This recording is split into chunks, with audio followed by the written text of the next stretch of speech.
Okay, welcome to video 2 of our assembly here, and we're going to start working on the actual structure. Now what I want you to do first is locate this piece here, which you can see on this tab has a Roman numeral 1. Find this piece with this little slit in the center, Roman numeral 2. This piece here, and on this tab here, Roman numeral 3. I'm going to line them up just like this. And what we're going to do, and I'm just looking here, I noticed that I did not get enough glue on my vellum. That, and it's winter and it's relatively dry, so I'm just going to reinforce that a little bit. Now this little tab here with the Roman numeral 1, I'm going to fold it, do a valley fold. Because you're basically folding it this way, creating a little valley. We're going to take the left side of this piece number 2, we're going to glue it right onto this tab, trying to get it lined up as accurately as possible. I'm not overly concerned about, well, I guess we can try to get it as close to the edge as possible, just to get a nice tight fit. You can get a little,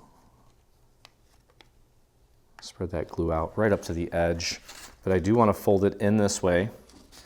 And we're going to take this piece here and line that up as accurately as we can, just making sure that we've got it all the way into that little corner. Get it into that edge as far as it'll go. Try to make sure that it's nice and straight. Okay, press that down. And bring that in. Let's take a look and see how that looks. That looks good. And just keep pressing that down. Make sure it's got a nice tight hold. Okay, then we're going to take this tab, number 3. I'm going to fold it this way while I apply my glue. And we're going to take that glue and spread that out to the edge as well. Don't worry about any excess glue that might bleed onto other surfaces here, because we've got a whole set of various panels that are going to cover this up. So again, you want to tuck that right in there. You want to line that up as centered as you can, and then also just make sure that it's pushed down as far as it'll go up against this structure here. And once you've kind of got it in place, you can go ahead and flatten it out and press down, and just make sure that it's all holding nice and secure. Because what's going to happen is these are going to fold back this way, and it's going to go like this. Okay, so that leaves us with this back part here now. Okay, and we're going to find this piece here with the 4 little markers in the shape of a square or a circle. Okay, now this is going to be the bottom. This little hole right here is for our power cord, because I wanted to go with an incandescent bulb so that we don't have to worry about batteries. And plus, just over the years, you know, I do have some LED lights at home. They're made by Philips Hue that look pretty good as far as incandescent bulbs go. I have them all throughout my home. But a lot of these small LED lights just don't look very good as far as you know, a nice warm color temperature goes. So I'm sticking with the incandescent. I think it's like a 5-watt bulb, so I don't need to worry about it starting a fire or anything like that. And again, uses very little energy. You don't have to keep buying batteries, and you can leave it plugged in all the time, which is nice. Okay, so get that lined up as accurately as you can. I'm kind of looking at the 2 ends, making sure those look good. And then you can literally just take it, flatten it out, and press down. Get that in place. Just try to keep it, try not to warp anything or rip anything. This is just our first layer. There's going to be many layers going on top of this to reinforce it. Okay, we're going to bring the other end in here in a second. Okay, let's just make sure that this is good and dry. I'm going to go over here to this other end. Let me flip it around this way. I always like to have my glue going this way towards me, the edge of the tab. Okay, spread that out to the very edge, like so. Grab the other end of section 4. This is the back. And let's get that lined up. This bottom part, it's a lot easier to tell if you've got it lined up down there than it is up at the top. So as long as you got that top lined up, or the bottom I should say, the top should just kind of fall into place. Take your time. Make sure you've got it nice and aligned. And you can take it and just flatten it out, just in this section. I don't think the whole thing will flatten out, just because of the nature of the shape. It's not, I mean, it is symmetrical, but not in this sense, I guess you could say. Okay, just keep working that, making sure it's making good contact. There we go. All right, so now it's getting there. What I want to do next is take and find these two sections, okay? These are identical, so it doesn't really matter where we put them. What I want to do is I'm going to take these tabs, the outermost tabs, and we're going to flare those out at the top. These can stay pointed in, and what we're going to do is we're going to join these sections together.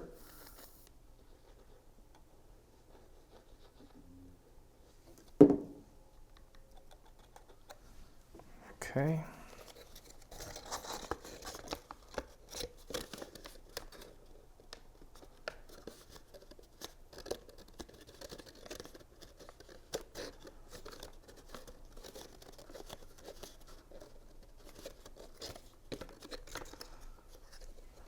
Make sure I'm keeping this in frame here. Okay, so I just joined these two tabs together up here. This is going to create the structure for our roof. And then you can peel this back, apply some glue onto this tab.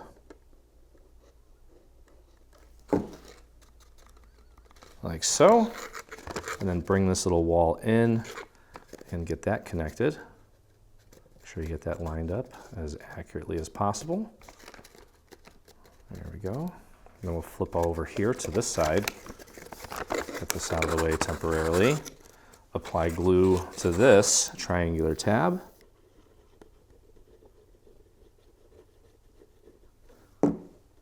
Thin that out.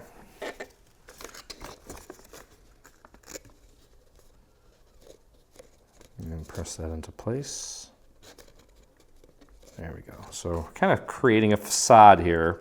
This bottom part is going to be part of a skeleton, but these tabs here, we're going to use these to connect this to these two sides. So this is actually going to go inside here, like this. Okay, and then we're going to take and glue these tabs to the inside of our structure. So it's going to be a little wonky, but it's doable.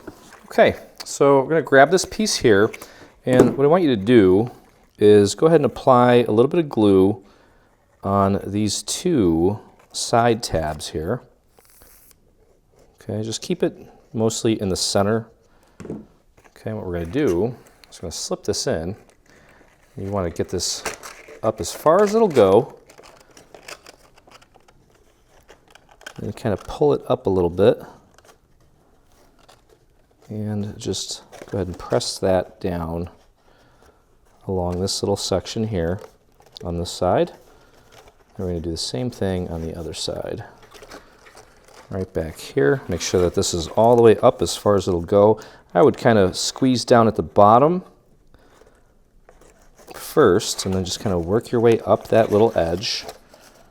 Got my hand underneath there, helping push it down. There we go. Just like that. And then that just leaves these two tabs here,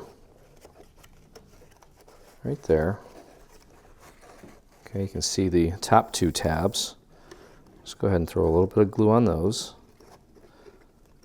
like so. And then we're going to take those and push those up against the inside, right here. Push those up against the inside. Okay. And then we're going to take the other tab and just push that up against the inside. Okay, so we're going to assemble the other side, which is identical to the one that we just put in. So let's go ahead and do that. And once we have that complete, do the same thing here, like we did last time. I'm going to go ahead and apply glue to both of these tabs. Just keep the glue relatively centered on the tab. Don't really need to worry about getting it out to the edges. I actually would prefer that we kind of just keep it centered so that it doesn't go shooting out onto an adjacent side. Okay, so I might need to kind of force it in there a little bit, get it up and in there as far as it'll go. I would start by just kind of pressing down on the bottom here. I'm also kind of nudging this little section up against the side of this as far as it'll go. We'll do the same thing on the other side. Give it a good nudge. We want it to be nice and aligned on the bottom there. And then work your way up. Okay, gotta get your hand in there. Just like that. Press down on the entire length of that tab on both sides. There we go. Just like that. Okay, and then we'll pop this over here. And just like we did the first time, I'm going to pull these two tabs in. Hopefully you can see that. Let me move these out of the way just in case they're... Here's the remaining two tabs for that piece that we just popped in there. Okay, so go ahead and just put a little bit of glue on both of these tabs. Then we're going to take them and push them up against the inside here and here. I'm going to look at it from the outside just to make sure that everything is nice and lined up. Okay, so I'm pushing right here where that tab is. Just making sure it's making good contact. And we'll go over to the other one.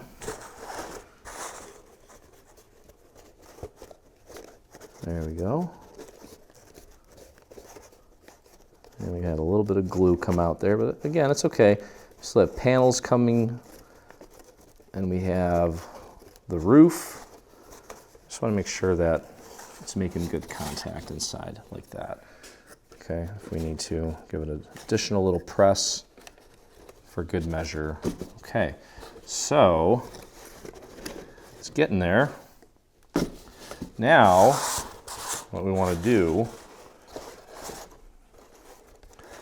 to help with the overall structural integrity of this, we need to put together the base of the porch. And that's going to be this piece here. I'm going to move this out of the way temporarily. Okay, these tabs right here, and here, and here, and the bottom ones are all going to be used to anchor this to various parts of our house. The tabs that we're concerned with right now, okay, so you can see here, holding it like this, you have these three tabs here. Okay, I want to go over here to this triangular tab and get some glue on that. And thin that out nicely. Then go ahead and tuck that in and line that up. Now we have an overlay. It's going to go on top of this, and if you have like a cool wood pattern, or if you want to ink it, distress it, I might do that actually. I might kind of give that like a wood floor sort of look. That might look nice. Okay, and then we're going to go over to this other side here and apply some glue there, like so. We'll close this up. These tabs here on the bottom, we're going to use as, right here, this is going to be part of the little skeleton section. It's going to make up the bottom perimeter. Then the rest of these tabs are going to be used to anchor this to the rest of the structure. Okay. Now we can worry about this overlay later on. I'm going to take these tabs here and flare them out and up. Okay. So you can see this one's up, up, up, up, and out. And here's what we're going to do next. This is going to go like this. Okay. So this is going to be our little porch here. And that's going to get connected like so. So what you can do, and it's a little flimsy for now. We're working on it. So that's going to go in there like so. Okay, so you can kind of see how this is all going to pan out. Kind of like that. We're going to start by, I'm going to anchor this like so. I'm going to take this and anchor this first tab right here. Okay, so you can see that. Holding it like this, this tab is going to go right here. Okay, so let's start with that. Throw a little bit of glue on this tab. And take the center of the house. This is where the door is going to be. Okay, try to get that nice and centered. And hold it however feels most comfortable. Just make sure you do have it nice and centered. Okay, so you can see how that's anchored now. Just make sure that whole tab is making good contact. Let's take a look from the inside. Now you can see it's kind of resting on this now.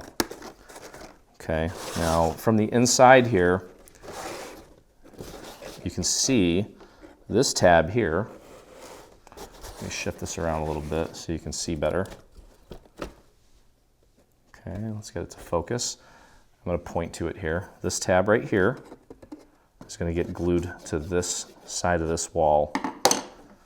Okay, so I'm just going to throw a little bit of glue on this tab, nice and easy. Okay, and then I'm going to stick my hand through the back here to keep it out of the way. I'm going to bring this wall in, make sure to keep it nice and flush. And you're going to push that tab up against the side of the house. I'm going to look at it from outside here, just to make sure everything looks nice and straight. Again, making sure everything is also good and flush against the surface of our porch. I'll just hold that in place for a moment.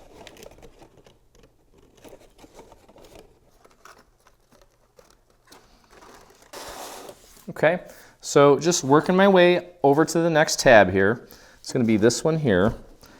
I'll move in just a second. Just going to throw a little bit of glue and point it out. There's that tab right there. We're going to take it, flip it up against the inside wall. Okay, and again, just make sure that everything is nice and flush up against that tab. Just press and hold. It should also be flush against the surface of the porch floor. Okay, and just press and hold that in place. It's pretty straightforward. Just take your time. Don't worry about it kind of moving around on you. It's going to happen. Okay. Next, there's one tab left. I'm going to try to keep it like this for now, just because it's easier to demonstrate. There's one tab left here. I'm going to pop it open from in here. I might have to tilt this a little bit. Okay. And it's right there. That little tab there. We're going to put glue on it just like we've been doing. I'm going to do it from the inside. Just put a little bit of glue on that. Then we're going to take that tab, and I'll show you what this looks like when it's all done. And that's going to go against the inside of the structure as well. You can actually grab it from the bottom at this point. Okay, just try to make sure that it's pushed up against that little porch part as far as it'll go. There we go. Just like that. Okay, let's take a look at it from the inside here. I'm trying to give you the best possible angle. And I think that might be it right there. There we go. Okay, so you can see this tab is glued here, this tab is glued here, this tab is glued here. This is where we started. Sorry, that's out of focus. Move that out of the way. There we go. Okay, so you can see how that goes. And now we're going to go over to the other side and just do the same exact thing. So I'm going to start with this tab here. Okay, this one right here. I'm going to throw some glue on that. We're going to take it, and I'm going to do it from the outside here, so you can see where I'm at relative to the front of the house. It's right here, pushing that tab up against the back side of where my fingers are, trying to keep it flush with this surface, the surface of the actual porch. Make sure it's going down as far as it'll go. Okay, and just keep holding that down until it sets. And then, just like we did on this side, this tab here is going to go right there. Okay. So I'm going to pull this tab back right here, throw a little bit of glue on it, and then that is going to go right here. But again, I want to look at it from the outside so I can tell and make sure that everything looks nice and flush and aligned. So I'm looking at this little section here to make sure that this blue part is flush with this is our little porch where our wood grain is eventually going to go. Okay. So you can see what that looks like from the inside now. That looks nice. And we're going to take this little tab. It's the last tab here, right there, and it's going to get glued on right there. And that is how we anchor this to our structure. Again, I'm going to look at it from here this way. I want to make sure that it's all nice and lined up. This is where I'm pushing. The tab is right here. It's going up against the back side of this blue section, and that's it. Okay, so that was kind of, it's a little challenging, but I promise you, things only get easier from this point on. Okay, so that's probably going to be what I would consider probably the most challenging part of this. Okay, so you can see this shape here. Here's what we're going to do. I'm actually going to, I don't know that flipping it over is going to work, so I'm just going to take this whole thing and just drop it inside. I think I have it in the right orientation. I do. Pop it all the way in there. Make sure it's on top of the tabs. Okay. And once we have it in correctly, it should just sit in there perfectly. Okay. And what I'm going to do here is I'm going to anchor this thing on the back. Okay, so let's do that first. So here is the back of the house. I can just take this out for a second. I just wanted to show you how it goes in. Here's the tab for the back of the house right here. Okay, let's go ahead and apply some glue to this tab. Just a little line will do. That's all we need to do. Then we'll take this piece and we're going to stick it in there again. Bring it up to the front. Bring this back. Make sure it's centered. And then take this little tab. Again, make sure this piece is centered and sits in there nicely. And then take it and just press it up against this bottom tab. This tab has those little 4 marks in the shape of a square. Okay, just ensure that you have it nice and centered, and then kind of feel around. That's wobbly, I know, it's okay. It's only going to get easier, I promise. Okay, and feel around and just double check and make sure that now that we have that centered in the back, let's make sure that we can get it centered in the front. Okay, so just flip it over this way. Let's make sure all the other pieces fit. and kind of contour around this little skeleton piece. And they do. So I'm going to take and apply a little bit of glue to the long tab on the porch that we just put in. Let's make sure this piece is centered. Okay, and then take that brown tab and press it up against that blue piece. Okay, it's already becoming a little more rigid. Now what I want to do is head over here to this long side on one of the sides here. Let's double check and make sure that it looks good here on these sides as well. So far it looks good. Okay, so I'm going to pull back this tab, this long tab. So far we have the front and the back glued down. Now I'm going to take this long tab on the side and throw a little bit of glue on that. And we're going to connect that to this part of the skeleton piece. Make sure it's good and centered. And just press that down like so. It's already working better. Okay, then we'll go to the opposite side. Throw a little bit of glue on that tab. Bring it up.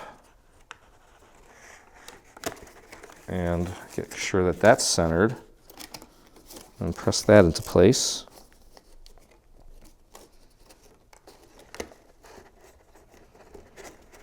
Okay, then the rest of it is going to be just a matter of gluing the rest of the tabs down. I'm going to go back to the front here where the porch is. Do this one. Then press that up against that little skeleton piece. Just like that.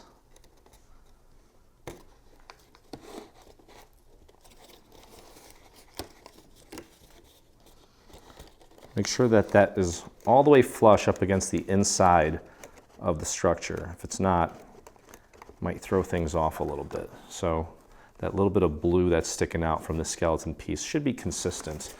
Okay, I'm going to head over to this side now and peel this back. A little bit of glue. And again, pull that skeleton piece down as far as it'll go. Press it into place. Okay, noticed here on my little tab for a part of the porch, it's kind of sticking out a little bit. I'm just going to add a little bit of extra glue there for good measure to keep it nice and flat. Okay, there we go. And I'm seeing the same issue on the other side. We'll just clean that up. There we go. Okay, so now we just have some small little tabs to get glued down, like this one here. And I'm just going to go around the horn here and get the rest of these in place. Again, pull that skeleton piece up against this wall on each of these sections as far as it'll go. You want it right up to the very edge. These little tabs here, they're going to overlap a little bit, and that's okay. Throw that on there. Okay. This one may not go all the way to the edge, but it should be pretty close. And we'll go here, bring that one in, press that down. So far, so good. Let's go over here. Okay, bring that in, press that down.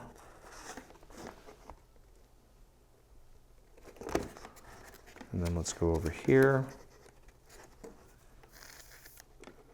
Okay.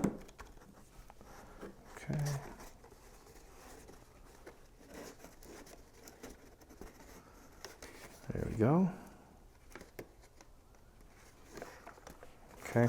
We're going to keep the bottom of this open so that we can kind of access the inside should we need to, which I'm sure we will, especially once we're adding the roof sections. And also, when we put the porch, not the actual porch, but the porch's roof, we're going to need to access the inside to get the slits anchored. So we don't want to close up the bottom yet, but again, this is going to keep everything nice and rigid for us, so this thing's not just a hot, floppy mess. Okay, there we go. And then we've got 2 more tabs here. I'm just going to get both of these set. There's one, and the last one. There we go. Okay, and it is good and rigid. Okay, so this is what we should have at this point, and it's actually coming out, well, perfect, if I do say so myself. I mean, I'm sure it's not perfect, but I can't complain. It looks pretty darn good. I'm just cleaning up this little section here at the bottom just because it's a little floppy, but not bad. Okay, all right, cool. So now to make this thing even more sturdy, what we can do is begin putting some of our roof pieces in place, okay? Okay, so for this part of the roof, I'm going to show you a easy way of getting this connected. So we're going to take the roof and we're going to put glue on these 2 tabs, like so, and then kind of keeping it like this. Okay, just get that lined up on both sides.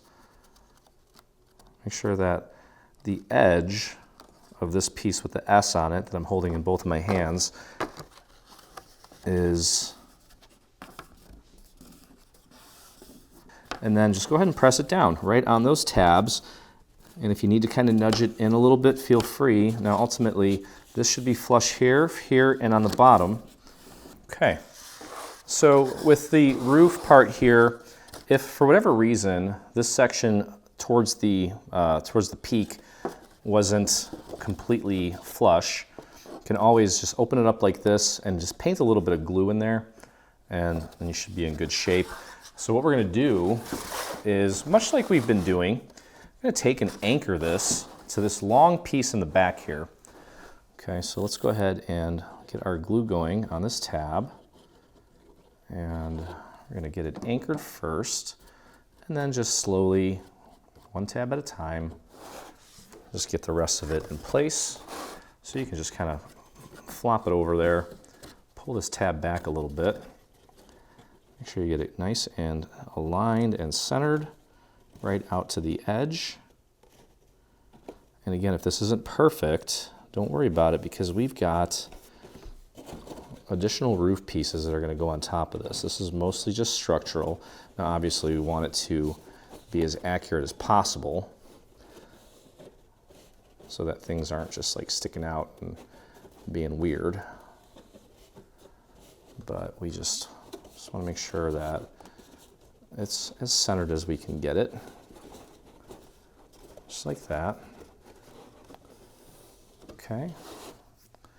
Give that a few seconds to completely set. We can take it, I should be able to peel it back somewhat. Okay. And next we're going to take and apply glue to these 2 tabs to be, again, kind of just working our way through the whole roof here. Doesn't need to be, you don't need to spread it out, but I think it's nice to be consistent. Okay, so bring that over, and then just focus on one side at a time. Get that lined up as accurately as you can on one side.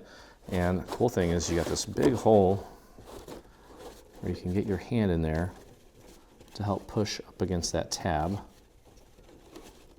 So definitely take advantage of that. And then head over to the other side and get that nice and aligned.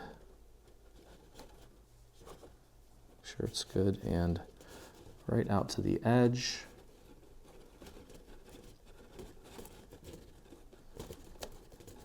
And hopefully that didn't dry up too quick. Should be okay. And there we go. Okay. I have a little bit of a gap there, but again, it's okay. It's a whole nother section going on top of this that's going to hide it. Personally, I will go in and grab some scrap, throw a little bit of glue right on the very edge of it, and just make sure that I get those gaps nice and cleaned up.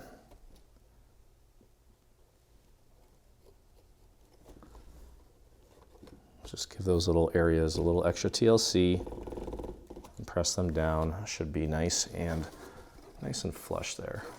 Okay, take a look at the other side. And again, we're working with paper here. Got a lot of surface area to cover, a lot of little details. It's going to happen. Okay, it's not going to be perfect on your first go, but we have plenty of time to make sure that we get it right. There we go. And then I just typically, so that I don't accidentally leave my scrap paper on my table with wet glue, I will just dispose of these little scraps. I have a ton of them. Typically if I have little pieces of paper after cutting my projects where I don't think it's enough to use for something else, I'll just cut them up into little strips and use them for this purpose exactly. Okay, so there are two little tabs here, one right here and one right here, that are going to go inside. We can glue those down later once we get the rest of this kind of in place. Okay, right now, what I'm going to suggest you do is peel this back, and I'm going to put glue on these tabs here, all of them. Okay, and we're going to do our best to get it anchored as much as we can. And if we have to do a little bit of painting, that's totally fine. And you can actually go a little bit heavier on this glue here, because like I said, we have additional layers that are going on top of this that are going to hide any of these little imperfections. And if adding a little extra glue gives us more time to get this all in place, then by all means it's worth it. As long as, it doesn't mess anything up aesthetically, I see no problem with that at all. Okay, so I'm going to bring this down. Make sure that these two tabs here go in and are inside of the building, and I'm going to focus on getting this section aligned first, right here, and you may need to stick your hand in there to kind of push it out. Get that nice and aligned. Make sure those tabs are in. Okay, there we go. There's that first one. I'll push that in push out from the inside, right along that tab. Check your alignment. Good. We'll go to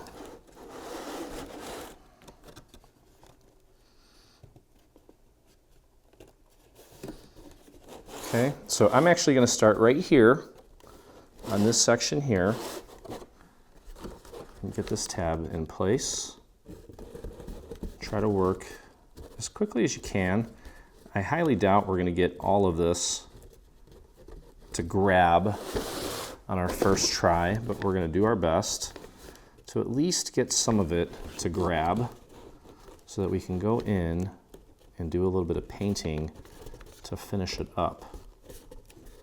Just want it to mostly have a hold. And of course, alignment is going to be important here.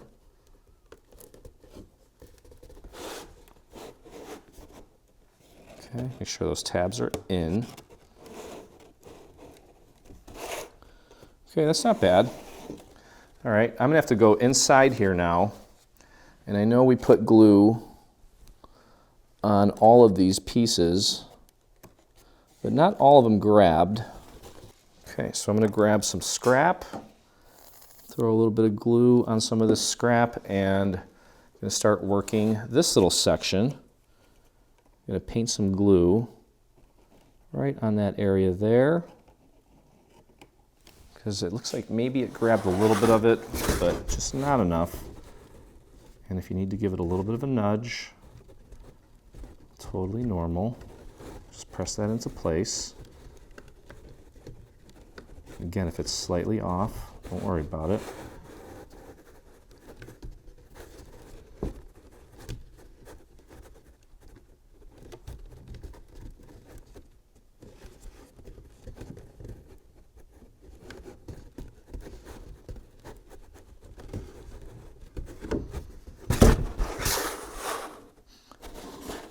Okay, I have a little bit of a gap on the side here. I'm going to clean that up right there. I'll just press and hold that down. Okay, we got some gaps in the front that I'm going to clean up as well. And that's the best I could hope for, to be honest, is that we got some of it to hold, so that we can just kind of go around and put some finishing touches on with our little paint method to get everything nice and flush. And I'm pretty happy with the result so far. Let me bring this down like this so you can kind of see what I'm doing. Now you can see there, got a little bit of a gap, but my mission was accomplished. I got most of it to hold. I'll just paint a little bit of glue in there, right there, and just take and press that up against that tab if you need to. You can reach in from the bottom to help push this way as well. Just like that, just like getting rid of those gaps, sealing the house nicely. See that gap right there? Let's grab a piece of scrap. A little bit of glue on there, just tuck it right in. Go ahead and paint it on there and press it down. Just take your time. There we go. See how those little gaps slowly dissipate. I've got one right there. Now sometimes, if necessary, you can actually even paint and put the glue right on the very tip of your piece of paper so that as soon as you stick it in there, it just kind of transfers to the area that you need it. And then you can just push that right into place. That nice and snug. And that looks great. Okay. So that looks pretty good. And if there's a tiny little gap, not concerned, because like I said, we have a whole nother roof section that's going to go on top of that. It's going to hang over it. Now this is a huge gap here, you can see. And I'm just going to paint some glue on there, all the way out to the edge. And I got my hand in there, pushing out from the inside up against this finger. You can see how quickly that gap just disappears. Voila. And there we go. Okay, so I have one more little gap up there on the front. I'll show you. Right there. Just painting a little bit of glue right there. Stick your hand in there, push down from the outside, push up from the inside, and gap be gone. And there we go. Okay, so all that leaves is, remember those two little tabs that we had to tuck in? I'll point them out here. There's one there, and here's one here. Just going to put a little bit of glue on both of them. Squeeze a little there, squeeze a little there, and then you can pretty much feel where they are. You're going to push them up against the side of the building from the inside. And I'm just looking from the outside because I want to make sure that these edges are lined up correctly. And I'll just press and hold while that sets. Again, there's going to be a roof piece that goes on top of this. It's going to hide any of these little imperfections. So it's not the end of the world if it's not perfect, but obviously you want to do your best. Get that to hold. Go over to the other side. Same thing with the other tab. And press that into place very gently. If it helps, you can even take a little dowel to push more evenly. And there we go. Okay. Okay, so we're getting to a part where we can start doing some fun stuff. Now, this is the back door, okay? But we did add some panels to it. So that's what we need to add first. And I'm going to begin by doing the center section and then work my way out. Now, when you're dealing with embossed pieces, obviously there are some parts that are raised and some parts that are not raised. And the raised parts are going to, well, remove sections that are actually going to make contact with your paper. So you want to make sure that you get good coverage with your glue, just to make sure that everything sticks. Now with this other piece here, I'm going to wait until I get these two pieces in place, because otherwise I won't be really sure where to put it. Okay, so you can see where that part's going to go. So let's flip this over and apply our glue here. And then once we get these panels in place, you can take this whole thing and attach it to the actual structure. It's just easier to put panels on while everything's nice and flat whenever possible. Now, obviously for the house, that's not going to be feasible because, well, it's just a lot more consistent to do it after the house is actually assembled. But this should pop on pretty easily. Just make sure it's flush with the perimeter. And yeah, there's little gaps here, but it's fine. It looks nice either way. Okay, just press that down nice and tight. Okay, let's get the other one in place.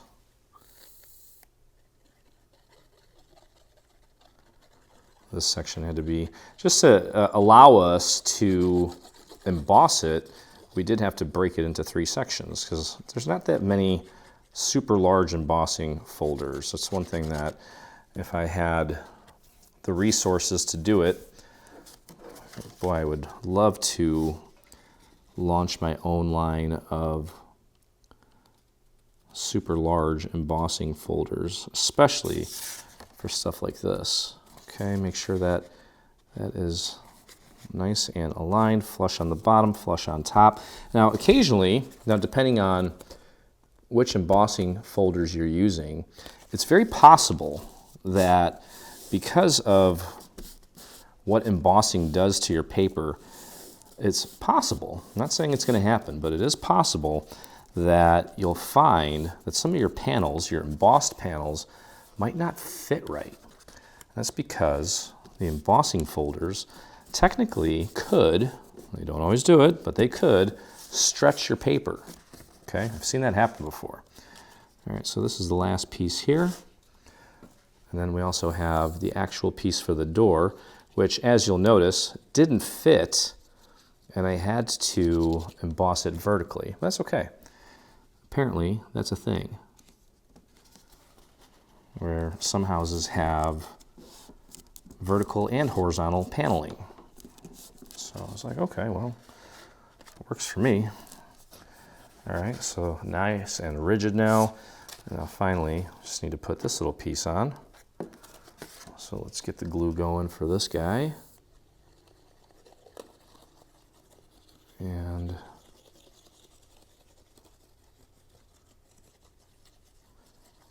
then we'll get this thing installed on the back of our house, and we can start putting some more paneling in place. I'm going to focus on getting these little nubs lined up initially, and then that rest of it should just kind of fall into place. And I can't tell if the embossing, for whatever reason, I feel like it's like making the paper stronger, if that's even possible. I don't know. I don't see how, but sure feels like it. Maybe it's just all in my head because it's wood, or at least the texture is like a wood grain. It's making me think that that's what's happening. It's probably not though. All right, anyway, so this is gonna go on like this, okay? And obviously we're gonna look at this little section here to make sure that's aligned, and then the rest of it will just sort of fall into place for us. We do wanna make sure we get it as centered as possible. Okay.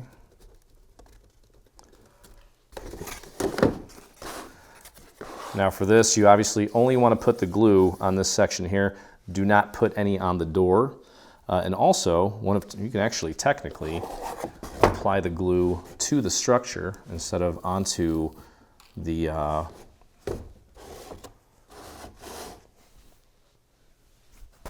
I'm going to actually put the glue on this piece here, just so that I don't accidentally put glue somewhere where it doesn't need to go. Specifically around the little area where those little nubs are, we're going to use Velcro to keep that door closed and allow us to easily open it. Okay, and then make sure you get some glue around the inside perimeter too, so that part stays nice and secure. Okay, you can kind of hold it by the door if you want. And just pop it right into place, again, making sure you keep it nice and centered. Drop it in, and then focus on this little cutout here. Make sure it's also flush with the bottom. And then you can take it, once you mostly have it making contact, you can then take it, flip it onto that surface, and then press from the inside, so that we don't warp the rest of the house. And then the table's actually kind of creating a opposite force as we push down to help it find its position. Okay, and then we can kind of work our way around, try to make sure we don't have any gaps. Okay, so we can just kind of work our way around now. Okay, so next what we're going to do is we're going to go over to this little extrusion here. And now remember we have, let's just go over this real quick. We have 5 of these triangular vertically embossed panels. Okay, there's 2 that are small, 2 that are kind of large, and 1 that's kind of, I forget what that is. Well, it's kind of medium sized, we'll just call it that. Okay, so obviously this one's going to go up here because it matches that shape. Okay, this one is going to go on the front right here, which just leaves these 2 small ones. And these 2 small ones, one's going to go here and one's going to go on the other side. So let's get this one in place, and then we can kind of do-si-do back and forth. We'll go to the other side just to kind of get rid of the same pieces at the same time. Just kind of work methodically here. Okay, bring this down, and right now our main focus is just making sure that, well, for one, we don't go beyond the roof line, and that we also match this up with the little cutout for the vellum. Okay, and then just press that into place like so. There we go. Let's go over to the other side, find that same piece, and let's get that glued down.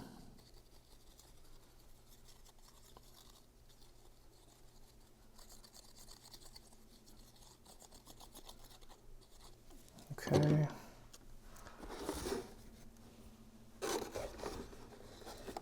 Grabbing that there.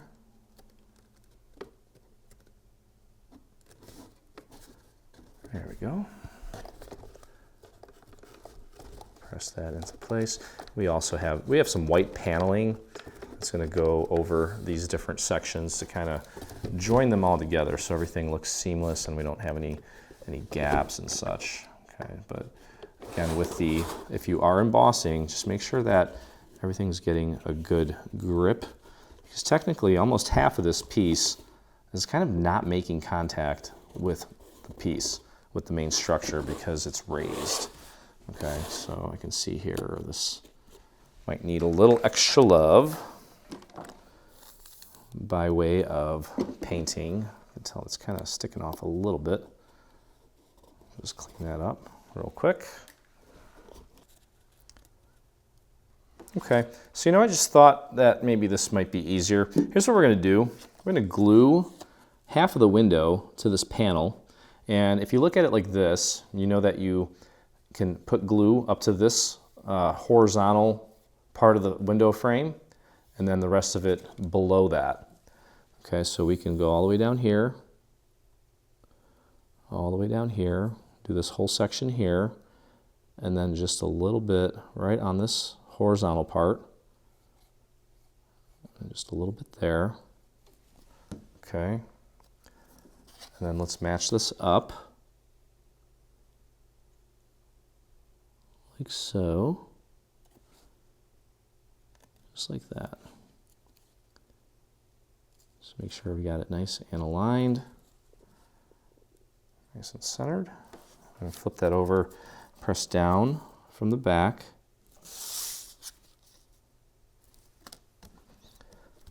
Okay, and then what we can do is take the other half, okay, and that's going to get glued on like this, just like that.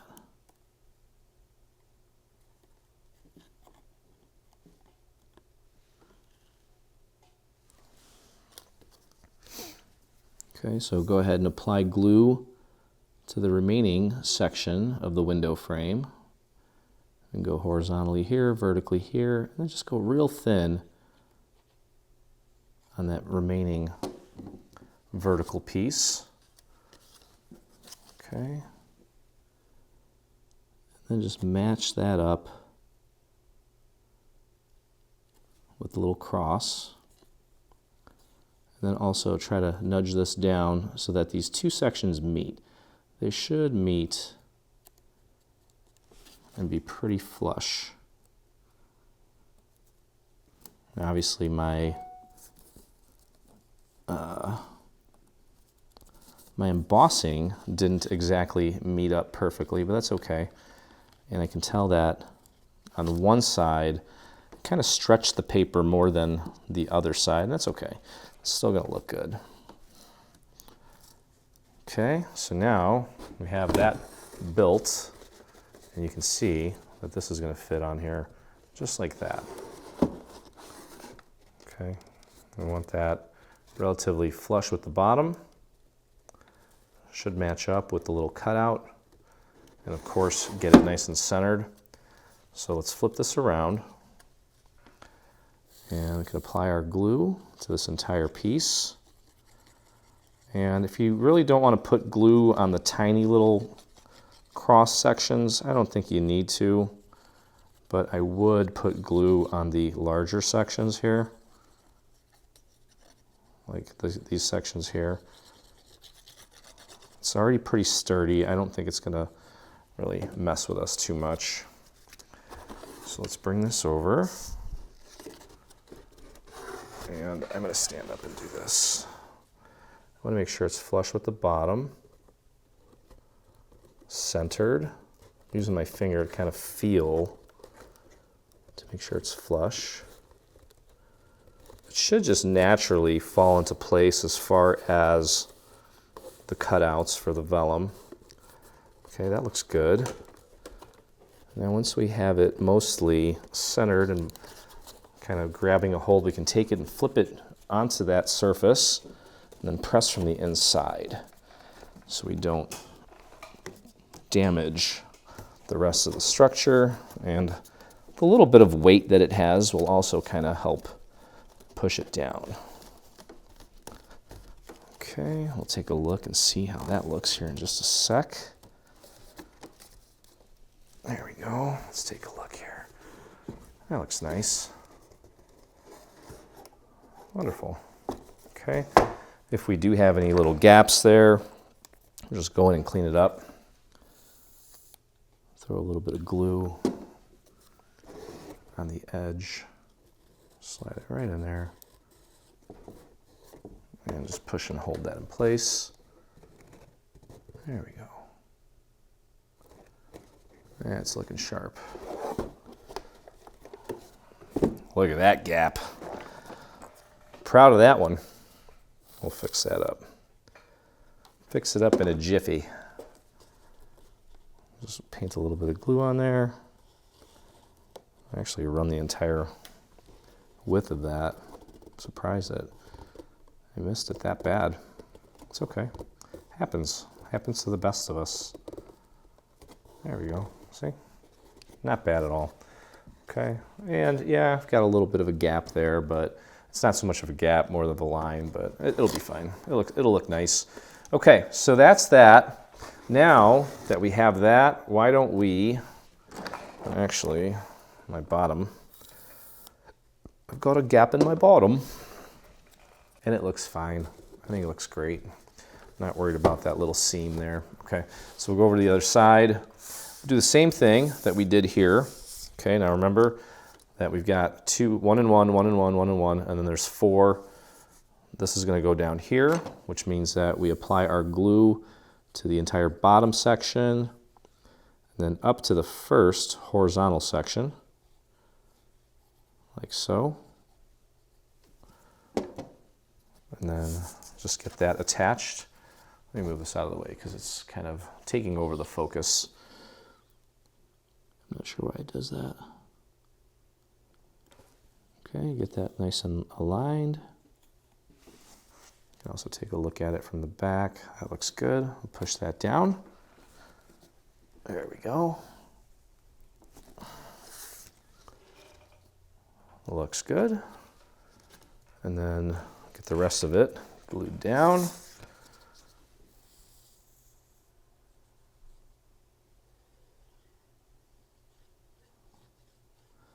Definitely going to be one of our statement pieces, I can tell. It's kind of one of those pieces that, you know, will be kind of known for, and hopefully when you see a project like this, you can just immediately tell that it's, yeah, that's a dreaming tree, if you know what I mean. Okay. All right, I think I've got that one lined up pretty good. Press that down. Yeah, it might be like a little challenging to get all of the embossing perfectly lined up, but you know what, don't sweat it. It's still gonna look great. It's kind of like the sum of all the parts. Make it look great. I wouldn't worry about every tiny little detail. It'll just drive you nuts. Okay, so we're gonna do the same thing here. I do believe that my embossing kind of stretched this out a little bit, but I'm gonna focus on making sure that my bottom is flush. So up to this point, my bottom has a crack, and now I wanna make sure I flush my bottom. A lot of things going on here. All right, let's bring this down. And again, focusing on getting it flush with the bottom. Obviously, you want it centered. Get that bottom, get that nice and flush. You can feel it with your fingers when it's flush. And if it overlaps this gray piece up at the top, that's actually okay because we have some overlays that are going to go on top of that to kind of fix that seam. Okay, so now that it's got somewhat of a hold, I can flip it over, push down from the inside to help that really get a better hold. And then something tells me, based on experience, we may need to kind of paint those edges, paint those seams a little bit to get them to be seamless. There's a nice gap for you. Top looks good, this side looks good.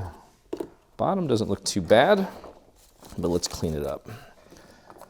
Let's clean this up.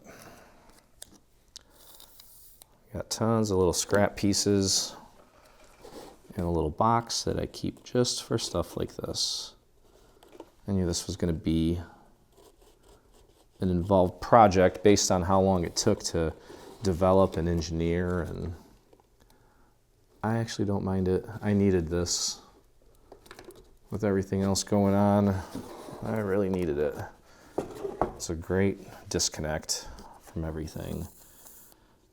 I kind of wish it didn't take so long to engineer all this stuff. You could spend more time actually, like I was spending some time today getting the pressure just right for my embossing, because initially this new wood grain texture that I got, it wasn't giving me the look that I had anticipated. So I kind of played around with a combination of plates and fillers to see what I could do to, number one, get as much detail out of that embossing folder as I can without destroying the paper. 'Cause sometimes if you add too much pressure to stuff when you're embossing, it can actually tear the paper because it's really stretching and pulling on it, and that happens. With this one here, I had to use probably 4 or 5 different combinations of pressures to get it right without it tearing. I've got a whole trash can full. So again, it depends on the type of paper. A lot of different factors involved, but that looks great. Okay. And next, so what we're doing is we're working our way from the face of this. We're gonna find the panels that go here. Those are pretty self-explanatory. That's gonna go like that. Okay, there's going to be 4 of these, so we need to find all 4 because we've got 2 for each side. So let's find all 4 of those panels. There's that one, and there's one more. There they are. Okay, so I found all 4. We're going to get all 4 of these installed next. Okay, let's get that done. So that one's going to go right in there. Make sure it's flush with the bottom. And then it should technically kind of stick out a little bit so that it meets this edge perfectly. Okay, we tried to make it as seamless as possible. And there we go. Okay, so this is where the horizontal starts to meet the vertical as far as the grain pattern.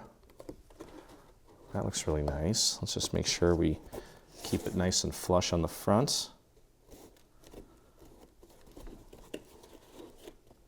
That looks awesome.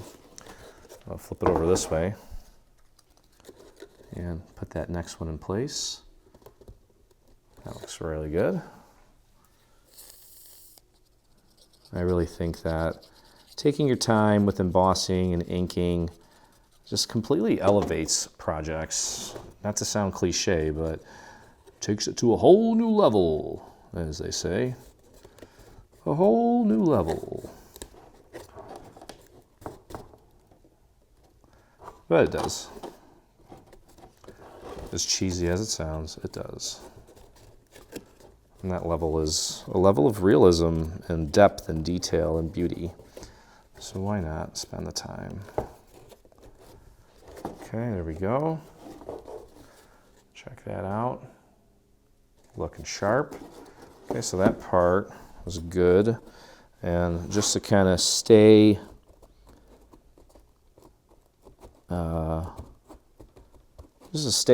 kind of consistent here, we'll go to the other side and we'll get these 2 pieces in place.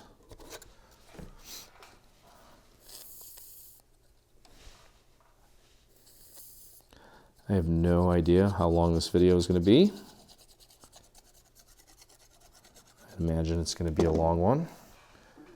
This is going to be a nice little winter project for you guys, especially for those of you that love making our structures.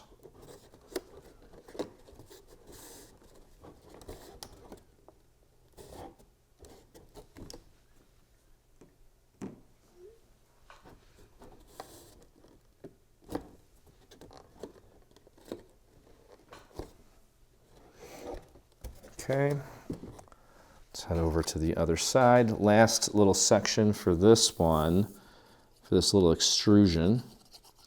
Make sure that if you are using embossed pieces, that you're staying consistent with the direction, because I could have easily put it on this way, which would be incorrect. I want the same texture throughout. Okay.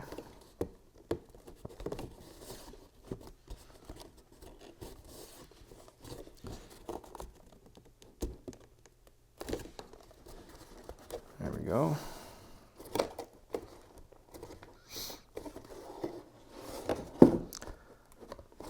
And give that a little extra push.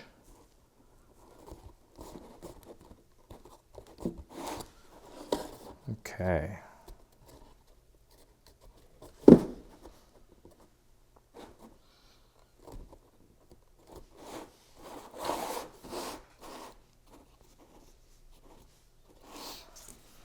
All right, so next, what we're going to do is we're going to find the panels for this side here.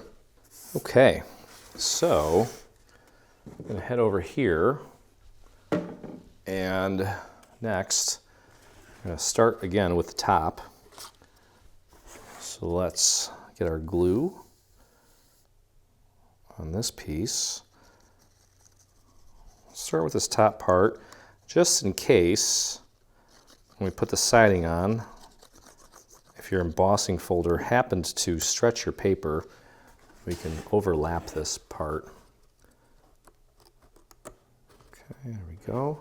Just get that nice and centered.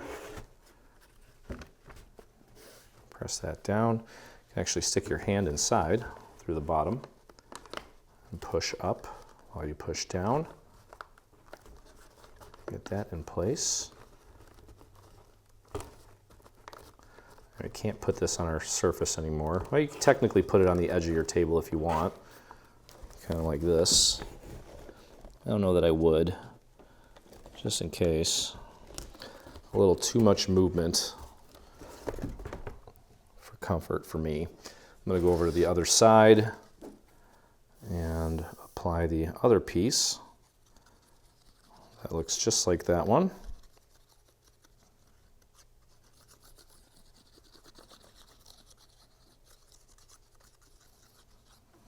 Okay. And get that right in there. Stick my hand in there. Push up while pushing down very gently.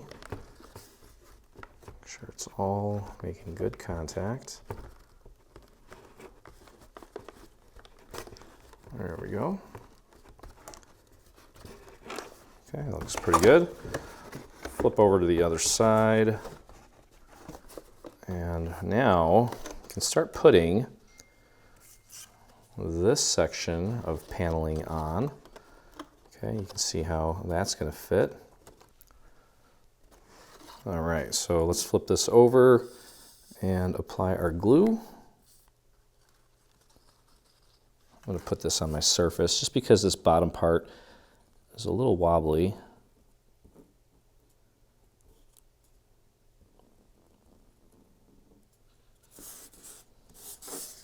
Okay, this part not so wobbly, just easier if I can hold it up. Just like that.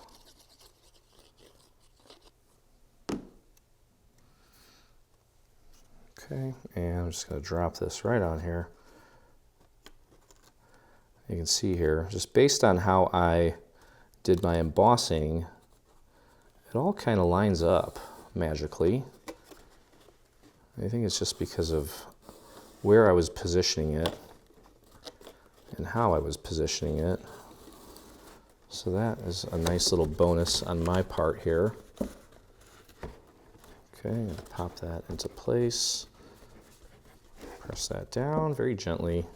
I'm taking my sweet time on this just because I know it's going to be seen by a ton of people and I want to present my best work. So there'll probably be some editing here where you're not watching me push down so much and things of that nature, but I do want to make sure that everything looks as precise as possible.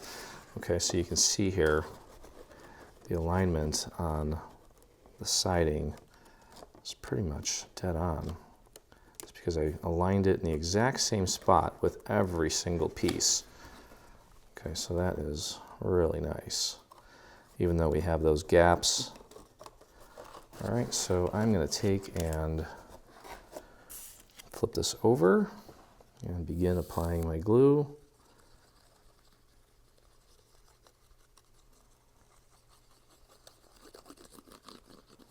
I'm not worried about the little cross section on the window. Just going to do a nice line down this little guy.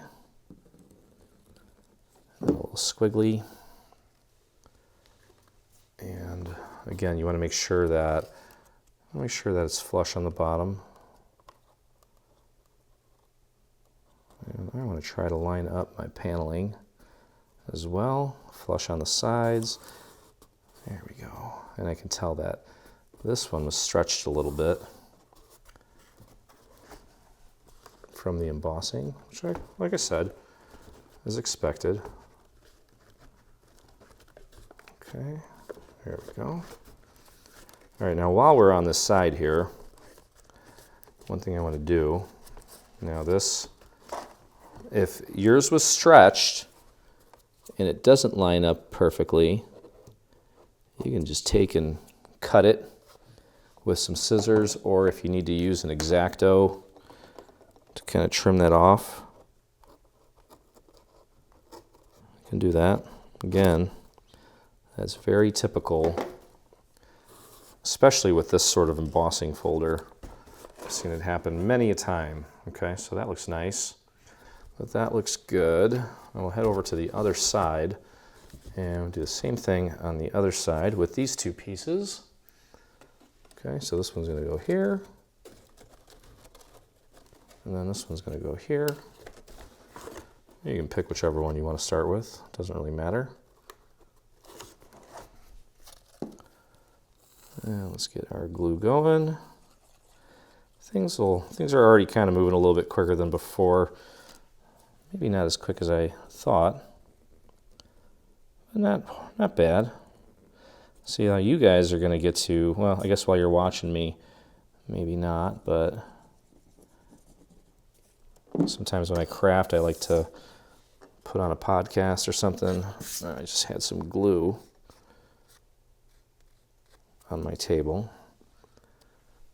Kind of blemished it a little bit, but that's okay. All right, so let's get that in place. And I can see here that it also stretched this piece down at the bottom. Again, totally normal. So I may need to trim that off a little bit. Just make sure your edges are nice and seamless. Just kind of hold those down. That looks great. Get in there nicely. Okay, we'll rotate this. Get the other side going.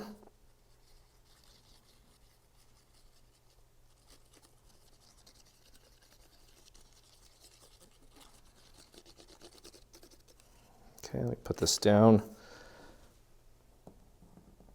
Do a nice little line along the edge. Down at the bottom. A little squiggly. Okay. And there we go. Let's get that lined up. And again, that siding matching up almost perfectly, which is fantastic. That is what I call a cherry on top. Okay, there we go. Bring that all the way down. Wipe off any excess. Make sure everything is nice and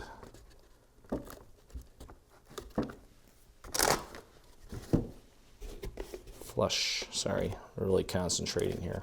You can tell when I'm kind of using all my processors, I don't really talk as much. Okay, that looks great.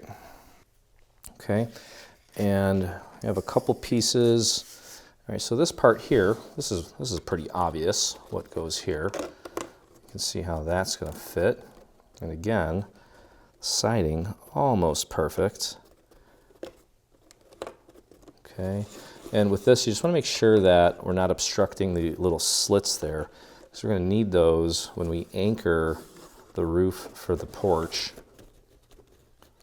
Okay, but that looks like it fits nicely, so we can flip this around. And let's get our glue on here.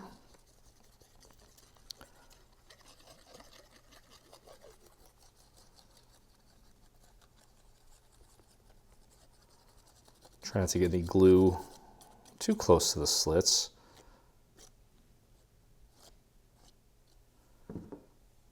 And I'm going to dab that little section there. Okay, just pop that right in there, gently.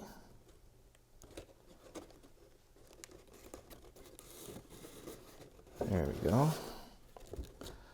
Kind of push that in as far as it'll go. Pardon my head, sorry. I always get in the way. Push that down along the seam.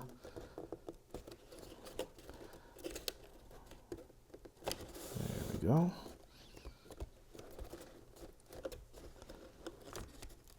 Beautiful. Let's get it right there. Needs a little extra love. Okay. Let's take a look at that. Got a few little gaps there I can clean up.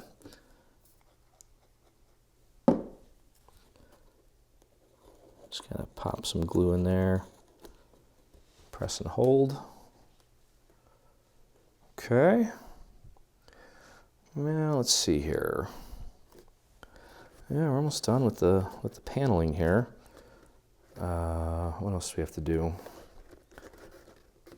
Yeah, getting close. Getting close here.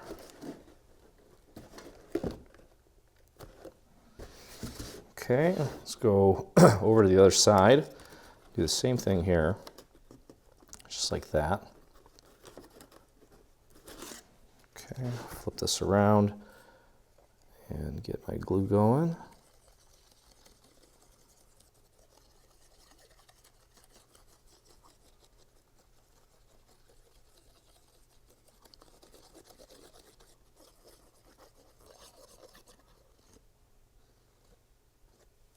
There we go.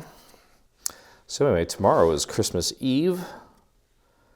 And of course, Christmas is just around the corner. Kind of hoping that one of these days my mom moves back to Illinois.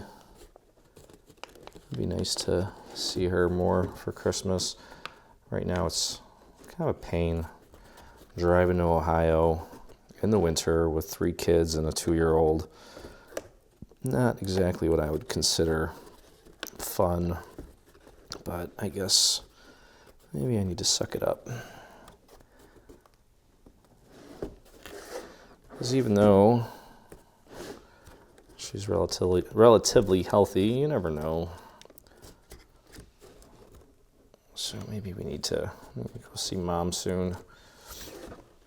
Okay, so that's looking sharp. All right, now I'm going to move over to these sections here. You can tell that we have these panels are going to go there. Now, you know what, before we put that one on, I'm actually going to build out the front first. Okay, so obviously we're going to start here with this one, just like we did the last few times on the other sides. Okay, so that's going to go right there like that. Let's flip her over and apply our glue. This is where we get to put the little door feature in place, and then we also have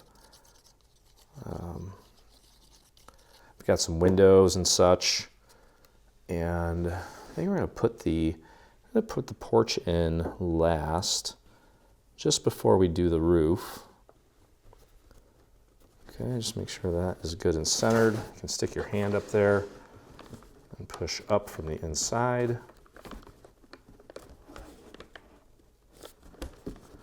We've got a little bit of an overhang on the roof, so again, if it's not perfectly aligned up here, it'll all be hidden away anyway. So you don't have to lose any sleep over that. Okay. You can see where the door's gonna go. It's gonna go on just like that. And here's where we have the vertical paneling. And now this piece here, I also want to make sure that we get this aligned correctly because there's a little slit there. And you know what I might do? Just to make sure that I'm getting it aligned correctly, I might just take and before I, there you go, yeah, that's fine. And that's perfect, so no worries there. I'm gonna flip this around, get my glue applied to the door feature. There's a little cutout for the little porch light.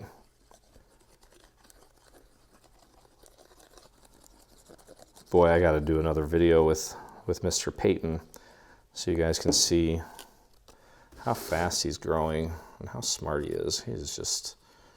He's gonna be something. I'm not sure if paper crafting is gonna be his thing. I almost want him to, well, this is probably every parent's dream for their kid to be like a surgeon or something, or you know what I mean, like a doctor. I always wanted to be a doctor, especially like a holistic one or a naturopath, or I don't know if I'd want the pressure of being like a surgeon. Liesl and I were watching a show on Netflix called The Residents.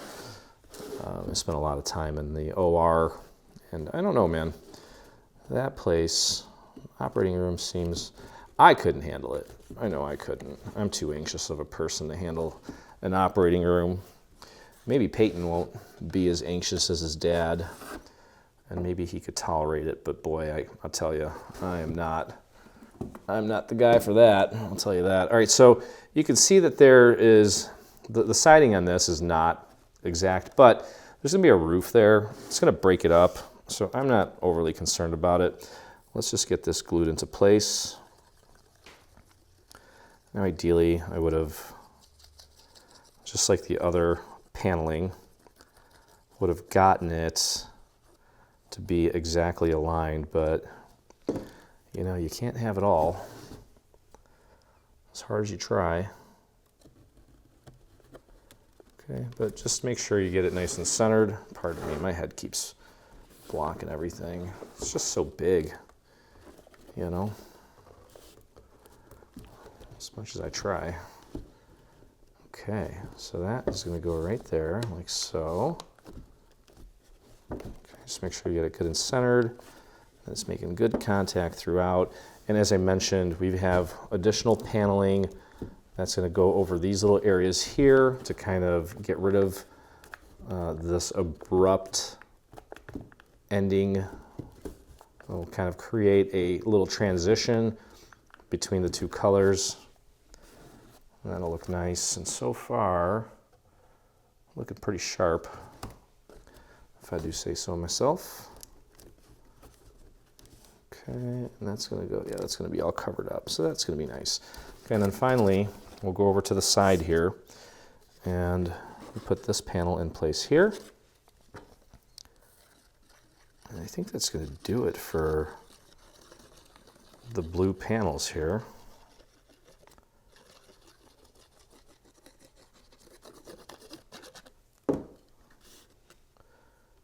Just pop that in there all the way down to the corner. Very bottom, push that in as far as it'll go to the bottom and to the inside of the house. There we go.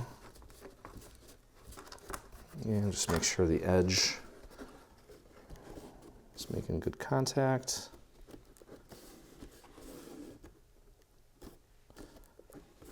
Okay. Take a look at that. A lot of detail on this house. It actually looks pretty real, I think. It looks awesome, personally. I think it does anyway. All right, next one here. Pop that right into place. Get the glue going. One other thing I guess I could probably do is off camera, shortly after I realized that I didn't ink and emboss the floor for the porch. I did so. And I think it turned out pretty cool, actually. So I might just get that installed real quick, just to make sure that I don't forget to do it once I get the rest of the porch assembled and installed. It's only going to get more difficult to pop that part in as we go. So I may as well do it now.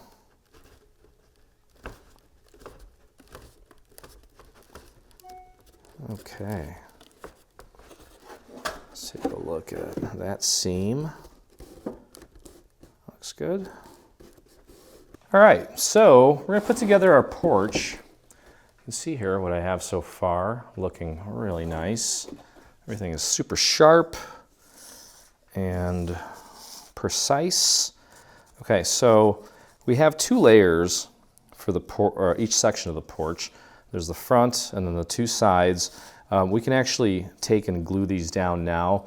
All of the little details that go on this, I'm going to wait until everything is installed and put together before we do that, because it's going to require that some of those sections are kind of, well, in their final position as far as angles and such. And I wouldn't want to do it now until we get the whole thing anchored. So I'm going to start off by getting this overlay on top of this piece, and it is a tiny bit smaller around the perimeter. I'm kind of looking at the little fence area initially for my initial kind of placement, and then the rest of it will fall into place, and you'll see that there's a slight little border around the rest of the perimeter. So let's just get that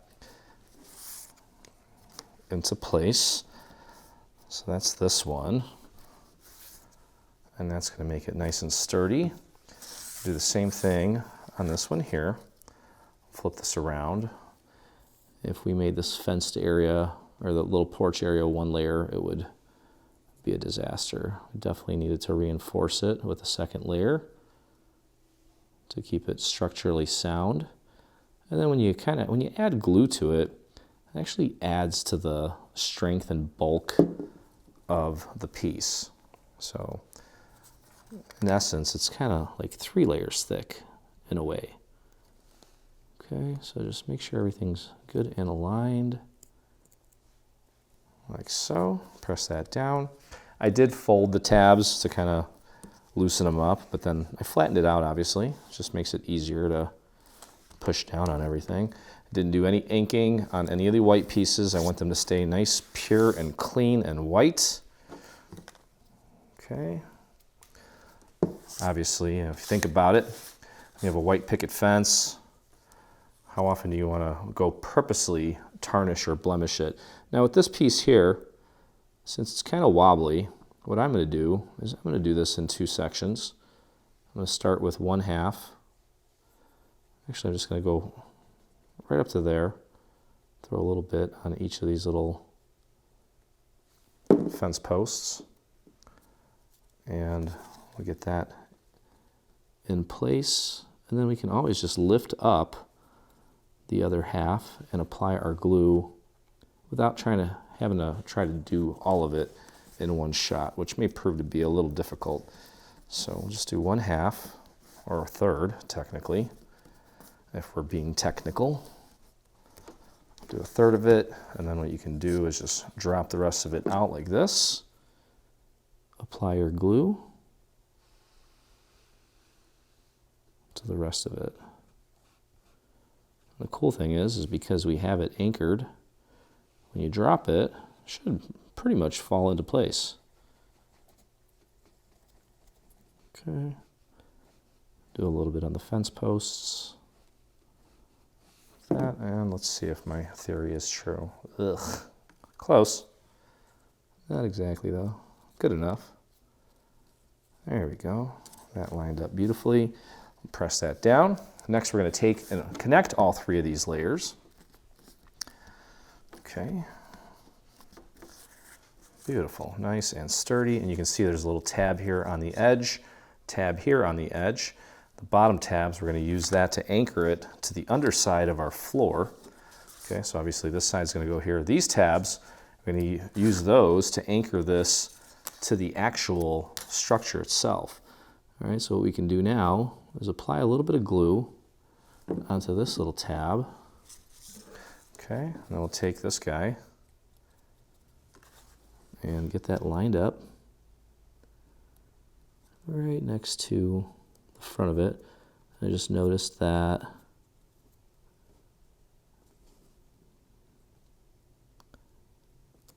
let's see here, see if I got it. Maybe. Yeah, I think that'll be okay. Nope, definitely not. See this little area here? I'm gonna paint that and get that in there first because it's bugging me. Looks like I didn't get enough glue right on this little section here. I'll just paint a little bit there and just make sure that that's nice and solid.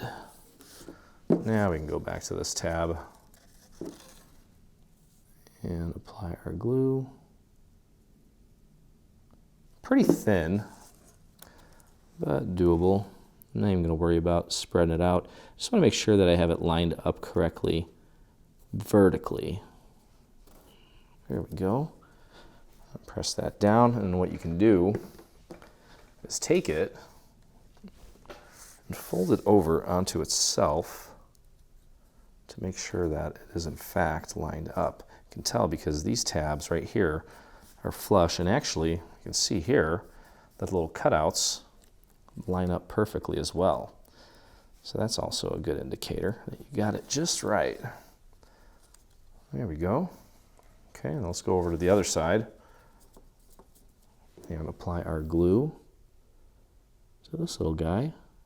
Just the perfect width for my nozzle. Okay, and let's get that lined up as accurately as we can. Pardon my head here. Press that down. There we go. Sorry. Fold it over onto itself. Check your alignment. That looks perfect. Okay. Awesome. Keep pressing. Keep on pressing. Okay. All right, so these little guys, we're going to fold those in because we're going to take this little piece. This little piece is going to go like this. We're going to use this to kind of hold it all together. Okay, so technically what we can do right now, just to make it easy on us, is throw a little bit of glue on this tab and this one. Then take this piece, you can move that out of the way, it doesn't need to be at a 90-degree angle just yet, and pop that right into that as far as it'll go, and then push down. There we go. Make sure if you did emboss and ink that it's visible and not upside down where you can't see it. Got a nice wood floor for my porch here. Okay, press and hold that down. There we go. Now it's going to keep its shape nicely. And we'll do the same thing on this side. Just throw a little bit of glue on this tab and a little bit on that one. Just tuck that under. Make sure it's all the way in that corner there,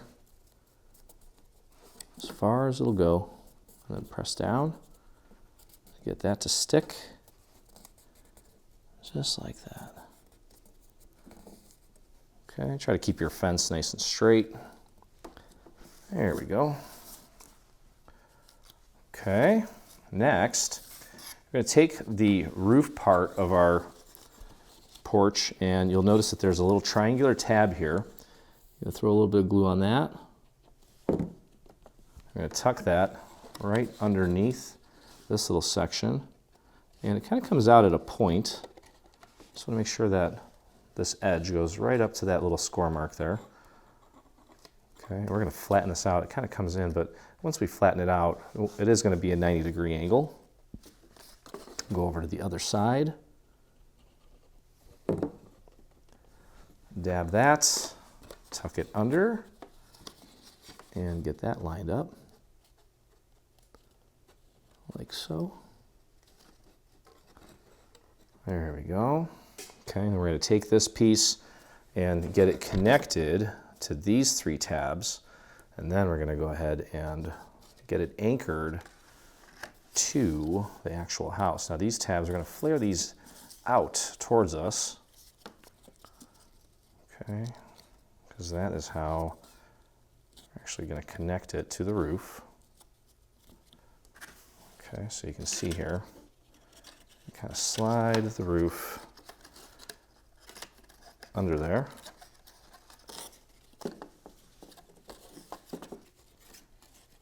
Just kind of checking it out real quick before I apply my glue. Trying to get a feel for the best way of doing this. And I can feel it. I can feel it. Let's go ahead and anchor it to the front first. So go ahead and just put a little bit of glue right on there. Okay, and grab your roof and just slide it over the center. And you kind of want the edge of this little lip to be kind of hitting the score marks. Okay, so start wherever feels most comfortable and hold it however feels most comfortable.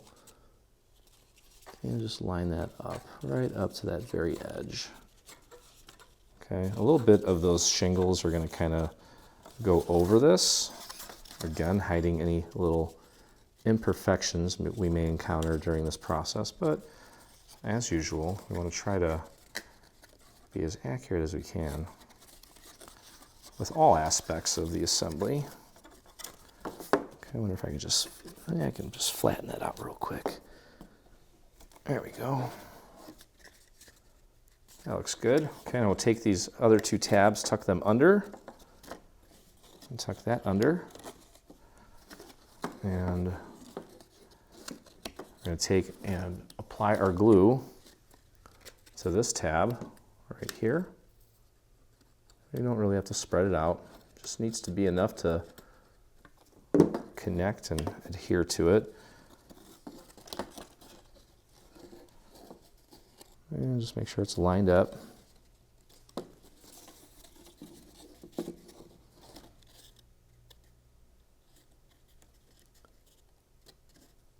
Make sure it's even and level. That looks great. Give that a quick press. Okay. Looks good. Then we'll go over to this side, flare this tab in, apply our glue, and then just get that tab connected to the inside of, I guess this is like soffit maybe. What would you call this? I'm not really good with home anatomy. It should be by now, you would think, right? I guess it's kind of a soffit. Or just the underside of a roof, which I think is called soffit. Pretty sure. Okay. All right, so we're going to flatten this out a little bit. It looks like you can see here my embossed part of the floor. It's kind of ripping because you can tell that it stretched it out, kind of ripped it a little bit. That's okay. I can always kind of add another layer over it if it looks like it maybe ruined it, but I'm not going to concern myself with that right now. The next thing we want to do is get these little tabs ready to go. I'm going to pop this on top of the main structure. Okay, slide this over and just feed the little tabs through the slits. You have to just be careful. Make sure that you get all of them in there. There's 2 there, 1 there, 1 in the front, another one here. Hopefully you can see all this. And it's going to slide right in there. Just want to make sure we get all of these little tabs through the slits. And if it's not going, it could just be that there's another one that's not lined up properly. There we go. There we go, and there we go. There we go. Beautiful. Okay, once we get all of these in, we're going to kind of work from the inside. Look at that. That's awesome. Get that in as far as we can. Now we do have, there's going to be some overlays that are going to go over this, and that will kind of, it'll all level out, I promise you. Okay, but we are going to go to the inside here and start kind of pulling these tabs in a little bit more so that we can get them glued to the inside. Okay, so you can see from the inside here, here's one of the tabs that we pulled in, another one, these two, and this one. Okay, so what I'm going to do is I'm actually going to start in the center, and I'm going to take this tab, put some glue on the underside, just like this, and then press it down right here. But I also want to just make sure that when I do that, that it's all the way in, as far as it'll go. Okay, there it is, it's in. I can give that a good firm press. I can stick my hand underneath there, get that to stick. We're gonna have some shingles that are gonna go on top of that. That will clean that all up. And I'm gonna stay towards the top here and get these large tabs in as well. Make sure that everything is in as far as it'll go. And we're gonna put glue on the underside of this tab as well, just like that. And then I'm gonna push it down against the structure. Again, looking at it from the outside to make sure that that tab is all the way in. And if it's not, you might need to pull the other ones in a little bit more. There we go. If you need to get your hand in there, you should be able to. There we go. Beautiful. And then I'm going to take these two remaining tabs and apply our glue. These two here, 1 and 2. I'm going to push those up against the inside of the house as well. And I'm just looking at it from the outside, just to make sure everything looks nice and flush. I can give that a little push from the outside as well. And same with this one. I'm going to pull that in a little bit more. Give that a press. And I'll show you what that looks like from the inside. Okay, that one didn't stick. Kind of let that one go prematurely. That's okay. All right, so you can see here, center tab is down, this tab is down, this tab's down, this tab's down. And we're going to head over to this side here, do the same thing with this little tab for the top of the roof. I'm going to put glue on the underside. Hopefully you can see that. There you go. I'm going to push it down up against the inside of the house. And let's take a look at it from the side there, make sure it is in as far as it'll go. And press and hold that down. Looks good. And then we just have those two little tabs that are connected to the fence, to the actual vertical columns. Kind of hold the roof in place. Press that in. Did I forget something? I hope not. Because if I forgot something at this point, I am screwed.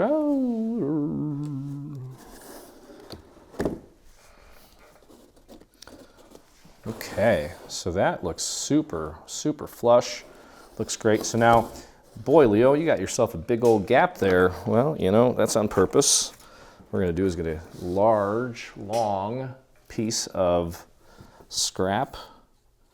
Throw a good amount of glue on there. Go a little bit heavier than usual. And just stick it in between these two layers. And just paint some glue on that.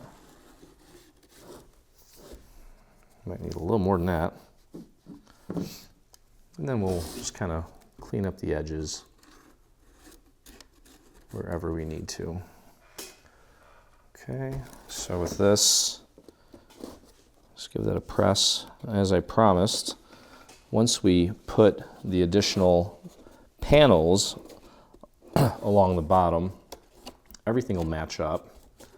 Just want to kind of press that down and hold it until it looks good and flush. And even though that little area ripped right there, it still looks fine. I'm not worried about it. We've got a lot of little details that we still need to add to this, and we will do that. We'll do that once we get the roof done. And then we still have some stairs to assemble. Sometimes, you know, you could probably do without them, especially if you don't want anyone to come over. Just be like, hey, we're trying to get to your house, but we don't know how to get in. There's no stairs. Oh, that's a shame. Just kidding. I like having friends over. Just a joke. All right, I'm going to keep holding this down for just a few more moments, just to make sure everything ends up nice and flush. It kind of has like a farmhousey sort of appearance to it, now that I think about it. We were thinking about calling it a farmhouse, but I don't know if it quite has all of the necessary aesthetics to be one. So I just didn't go with that for this. Not this time anyway. All right, so next thing we're going to do is put on our little stone foundation. Okay, and there's a series of steps that you want to take to do it correctly, and I will walk you through it. Okay, we're going to start with the front. All right, so I can actually put this down flat. You're going to find these two pieces that have relatively thin tabs. Okay, and we're going to start by just gluing it to the front. You can throw a little bit of glue on that tab too, and just use this corner here, because that tab needs to go over the corner, and pop that right into place. Should pretty much fit perfectly right in that little section there. If anything, try to get it flush with the bottom, because we have a little white piece of trim that's going to go over the top part of it. So we want it mostly flush with the bottom. Okay, so you can kind of stick your hand in there and press that down. You can see this beautiful texture that I found. It's actually, like I said, I think it was a Tim Holtz embossing folder. It's a really small one, but perfect for this application. Okay, get that down. Do the same thing on this side. Stick that right on there, and even though I kind of let that sit for a little while, it's not sitting completely flush for me, so I may need to throw a little more glue on that porch, on the underside of it, and just really let it sit for a bit, just to make sure that it gets a really good hold. Okay, putting this stone piece in place, again, mostly keeping it flush with the bottom. Press that down. We're going to have a set of stairs that are going to go in this little gap here, so don't worry about that little gap for the time being. There we go.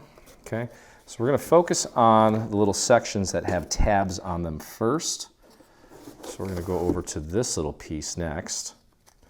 Okay, and this little piece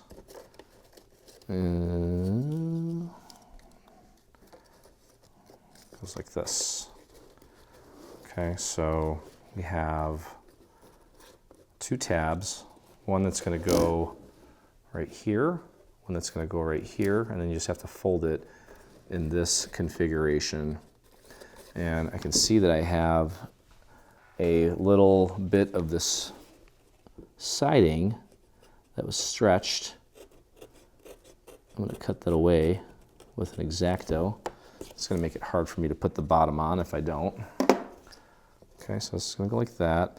And if it makes it easier for you, what you can do is leave the tabs for last and just put the glue on the main sections first, because it is kind of a lot to deal with all at once.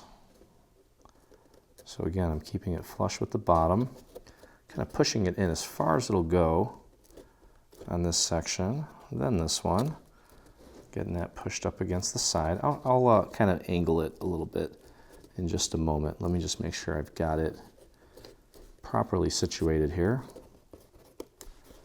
Okay, so you can see that, and now you see a tab here and a tab here. You can pull this tab back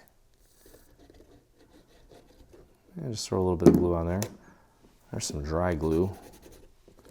Push that up against this wall here, and then you can pull this tab back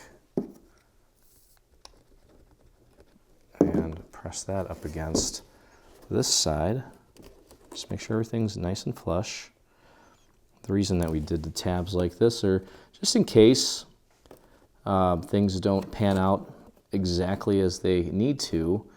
You have those little tabs to kind of cover up any gaps. Okay, so let me show you here. So we can grab this little piece, and this little piece is going to go right on top of both of these. And as you can see, in case it wasn't perfect, it will end up perfect because you've got that little tab there to give you a little bit of additional coverage in case, because if there was no tab there and maybe something went wrong with your assembly, we didn't want any of that brown showing through. So we cover it up with a little tab that just ever so slightly extends over that little corner. Okay, so I'm just kind of putting this piece in place now, right on top of those two tabs. And if it helps, you take a little dowel, get right in that corner, push that in place. You can do that here too, that's fine. Okay, that looks good. And we can keep working our way back here. There's another little piece that has some tabs on it. And actually, I'm not quite ready for that one yet. Let's actually go over to this side now. And we're going to find this same piece. It's going to go right here, just like we did on the other side. And this one doesn't look like it folded properly. We have to fake the fold a little bit. That or it was stretched. It just is not cooperating. That happens with your embossing occasionally. That time it worked. There we go. So just like you did before, if it helps, focus your glue on just the main parts, and then we can glue down the tabs after we get the bulk of it in place. Okay, making sure it is flush with the very bottom first and foremost. And there we go. Grab my little dowel, help me get right in that little corner where my finger probably just can't get. Press that down. Now we can flare this tab up. Throw a little glue on that. Press that down. Just like that. And then we have this little guy here.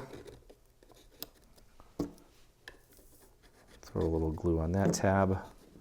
Push that down. Grab my trusty little dowel. There we go. Okay, and now, just like we did on the other side, I can take this piece and just cap it off.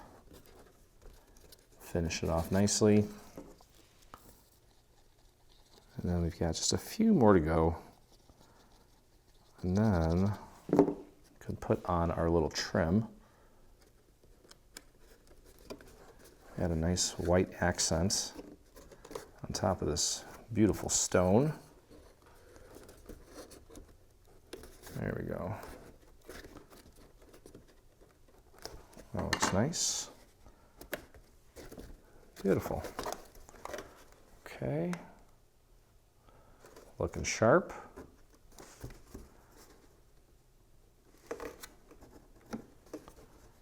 That looks good. Okay. All right, so let's head over here real quick. Let's see. This guy. Okay, so this is going to go back here like so. Obviously we need to get this centered around this little cutout for where our cord is going to go. And again, this almost like reverse stretched it. It's like it shrunk it, which I guess is possible too. So I'm just going to readjust where that tab folds ever so slightly, just so I can make sure that I get this on here and that that tab goes over the corner nicely. Okay, so let's get I'm going to do the tabs after I get this main piece installed and glued down. Kind of, when I build structures like this, I almost like talk like I am like on a construction site, getting things installed. When in fact, I've never really built a house before, but that would be kind of cool to do. I feel like if you can build a paper house, maybe it helps building an actual house. I don't know. There's got to be something to it, right? Okay, so that looks nice. And then we can take these tabs, flare them out, throw a little bit of glue right on that tab, fold it over, press it up against this adjacent side, hold that down, head on over to the other side, peel back that tab, press it into place. There we go. Okay, that looks sharp. Nice and flush on the bottom. Okay, so that just leaves, how does this work? This is going to go on like this and here like that. Okay. And I still have got a little bit of trim here that I need to cut off. So it got stretched. All right, so this is going to go on like this. So this is going to go over that previous tab onto that wall, and then this tab's going to go here. Oops, careful. Don't break your house. I don't have an insurance policy on it. So we'll end up having to rebuild the whole thing. We don't want to do that. Okay, get that nice and flush with the bottom. Push that up against that edge. Let's get that in there. Okay, and peel this little tab back. Throw some glue on it. Press that up against this wall. And then I'm just going to pop one more little piece on there to cap it off. Okay, and that will be this piece here. And that should fit on there perfectly. And we'll just do the same thing on the other side. And then we're going to go through a similar process with this white piece of trim to add a nice accent just above the stone. Okay, press that into place. With this, you can actually, if you want, you can take that, put that down on your surface and push down from the inside to help the rest of that make contact. It'll go a lot quicker. There we go. That looks very nice. What a nice little accent to add. Okay, and that just leaves this little fella here. Okay, and I can tell that again, I think that got stretched out. Probably did. It's okay. Just kind of readjusting where the tab is by refolding it slightly past where the initial fold is. I can assure you it's not an engineering issue. If you were to cut this out and glue it down without embossing, I can guarantee you won't run into that issue. And again, you may not run into it because maybe you have a different embossing folder that doesn't stretch things out as much, but this one for sure, it's like a 3D embossing folder, as they call it, and it really alters the paper. Okay, so here's the last one, a little cap piece. Get that installed and glued down. right there.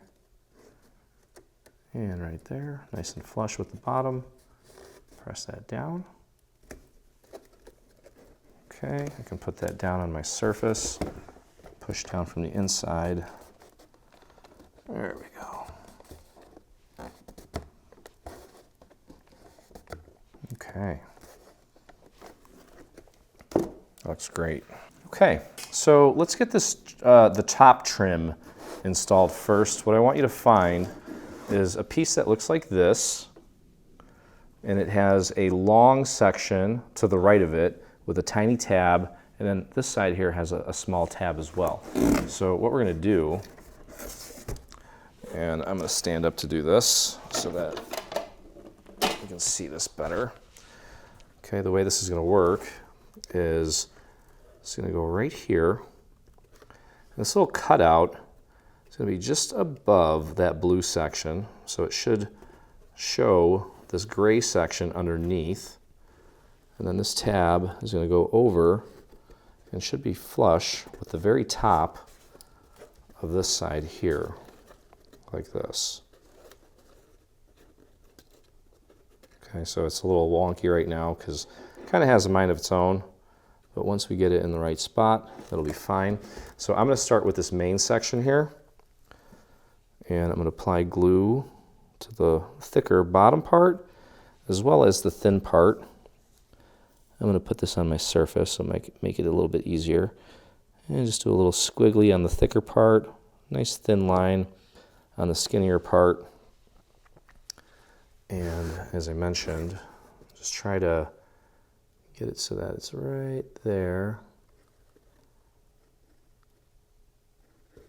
Like so. Use that little corner to help you with the placement.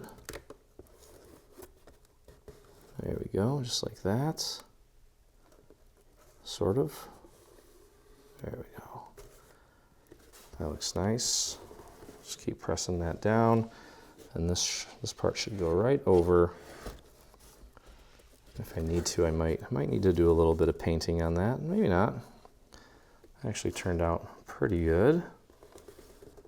You can stick your hand in there and push from the inside. Make sure that's all making good contact. Now we'll head over here real quick and flare this back and get some glue on this thin little strip. Push that down, should be flush with the very top of the siding.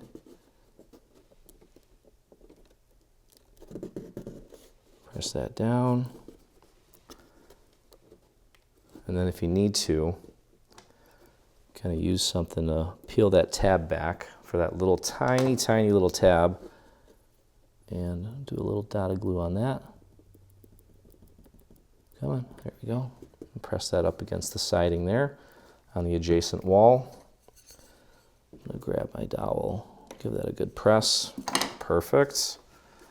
Head over to the back, peel this tab back, little dot, maybe thin it out, and press it over. There we go. Okay. So that looks good. Now we're going to go over to the other side.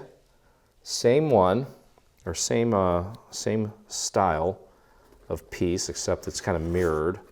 So this is going to go here, just like we did with this long piece that goes over this way. So let's start with this section here. We'll do a squiggly on the thick, straight line on the thin, nice and thin. Okay, it's going to kind of taper up like so. And you can see kind of the edge there where it kind of curves along with the side of the roof. So just want to make sure that you get that lined up, matched up accordingly. And this thing kind of has a mind of its own, so you might need to nudge the middle down a little bit to make it all even. Okay, then we can head over here, pull this section back, and get a little bit of glue on that little trim piece. And then again, keep that flush with the top, nice and even. Again, we're going to have a little bit of a roof coming over that, actually, I think. Yeah. And then pull this tab back. Get a little dot of glue on that. Push that up against the adjacent wall there. And go to the back, peel this tab back, dot of glue, peel it, fold it over, press down. I've got a little gap right there. Doesn't really matter, but in my head it does, so I'm gonna fix it real quick. That roof is gonna go way over that. You won't even see it, but I'm not a big fan of knowing that I could have fixed something and I didn't. I know it only takes a few seconds. It's kind of silly not to, you know what I mean? Okay, all right, so now while we're back here, find the longest white strip you can, and that's gonna go right here, like so. Just gonna glue that on, nice and straight. Flush with the top of the back piece, just underneath the roof.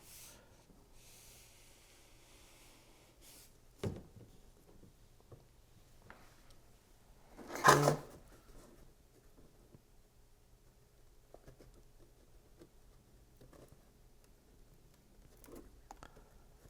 There we go. That looks nice. Okay, got that in place. Now let's head over to the front. There's one piece left here, and this is going to go on like this. Right here, pardon my head.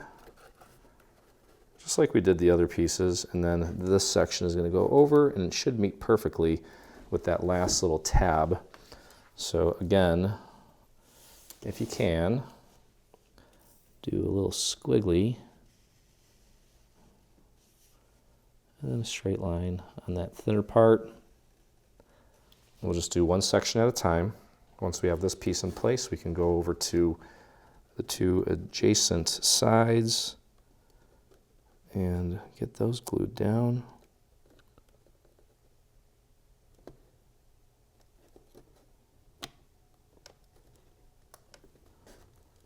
There we go.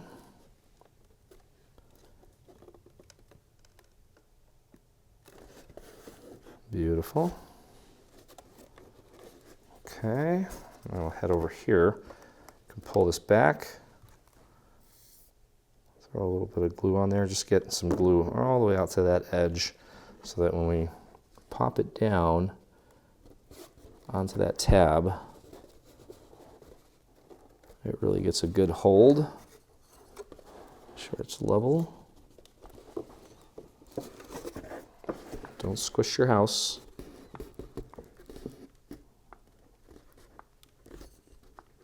There we go.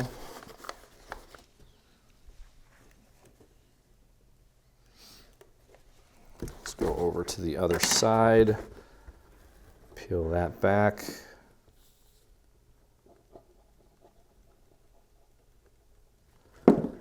And close that up. There we go. Okay, so that's that. And then we have two more pieces that are similar in shape, but we don't have, there's no like end cap or anything. It just goes on right here, like so, and then the two little pieces just go right there on the two sides. So these are a breeze.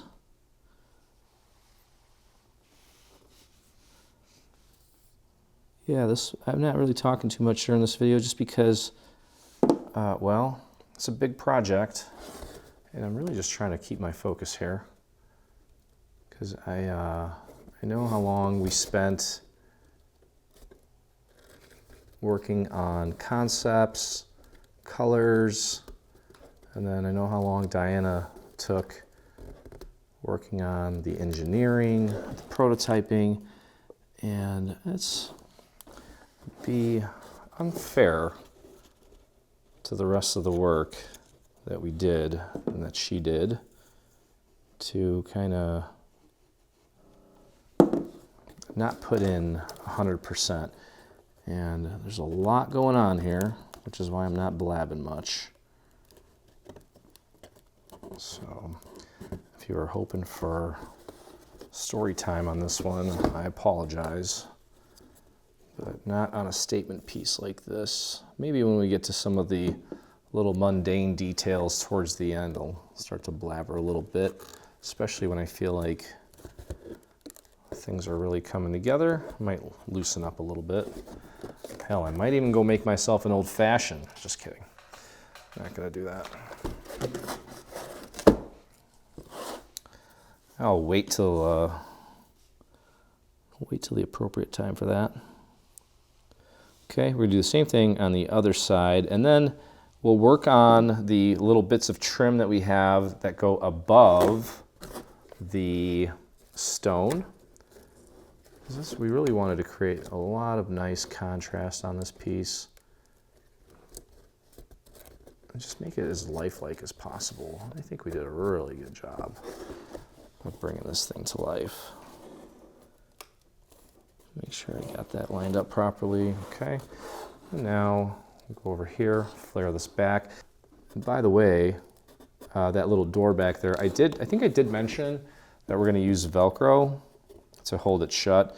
I'll kind of show you how that works, especially if you've never done it before. Okay, so our next step here. Okay, so the first two pieces, we're gonna start from the front, and you're gonna find two pieces that look like this, okay? And there's a tiny little tab at the end. There is another one with a tab, but it's a lot longer, okay? Those are gonna go on top of this one, like this. So put these towards the back of the house. Let's start with these shorter ones with the tabs. And we can take our house, just kind of put it down like this, and we'll begin by just doing this in sections. Let's just do the first section first. The section that is furthest away from the little tab. And that's going to go right there, and you want that to be flush with essentially the white part of the fence. Just pop that right on there. Okay, then we can head over here and flare this back, apply glue to the next section, and then we may as well throw a little bit of glue on this little tab. Just a little dot will do. And then just bring this over. Make sure it's flush with the top of the little stone piece. And press that down. And then you can push that little tab in place. There we go. And then we'll go over to the other side and do the exact same thing, just mirrored. Start with the first section.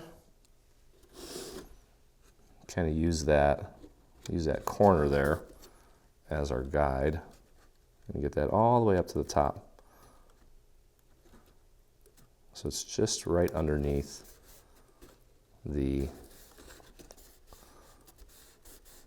little railing.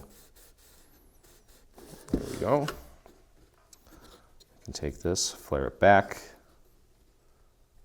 apply your glue to the next section, and a little dot on that tab.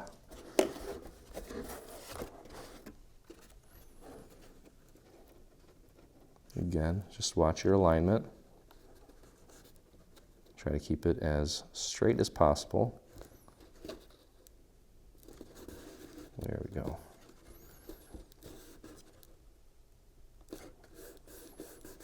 Looking good. Okay, so those are in place. Next, we're going to grab the two little longer pieces that have the little tab on them.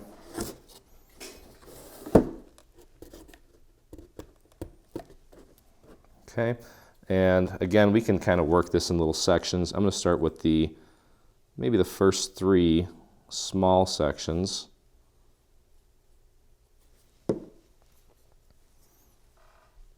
Get that in place again. Just trying to keep it flush with the top of that stone feature. Do your best. There we go.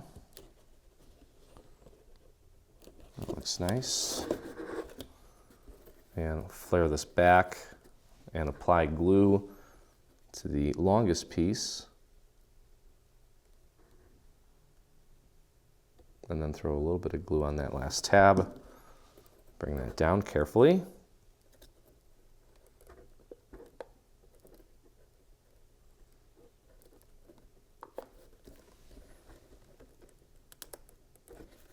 There we go.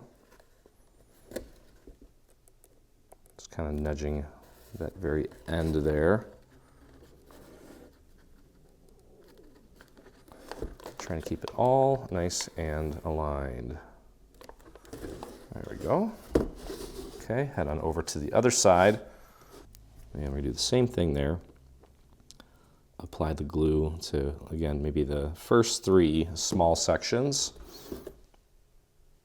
And try to kind of keep it folded correctly, just to make it easier to apply.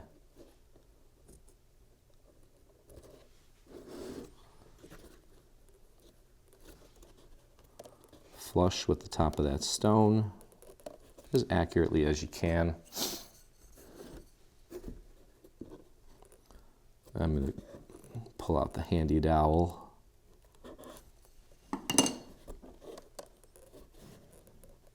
Okay, and then it can flare back this long piece,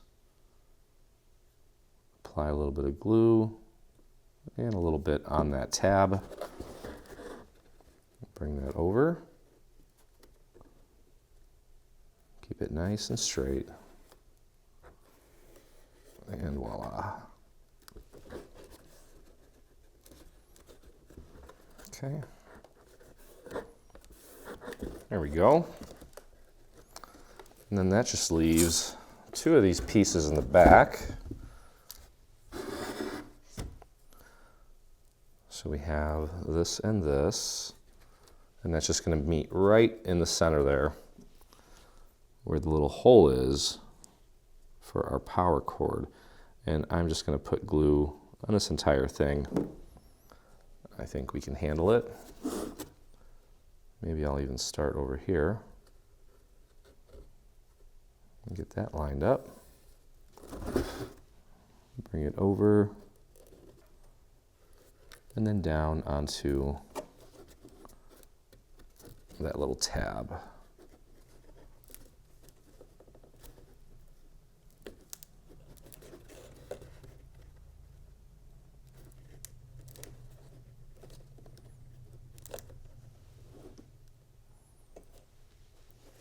There we go. And just repeat the same thing on the other side. And yeah, we're pretty much ready to put some roof pieces in place. Now, I was contemplating whether or not I was going to do any sort of training to the actual shingles. And I started to put them on flat, and I kind of figured, you know what, it does need a little bit of, just a little bit of training to add a little bit of interest to it, because it was looking a little too flat. So I'll show you what I'm going to do for that.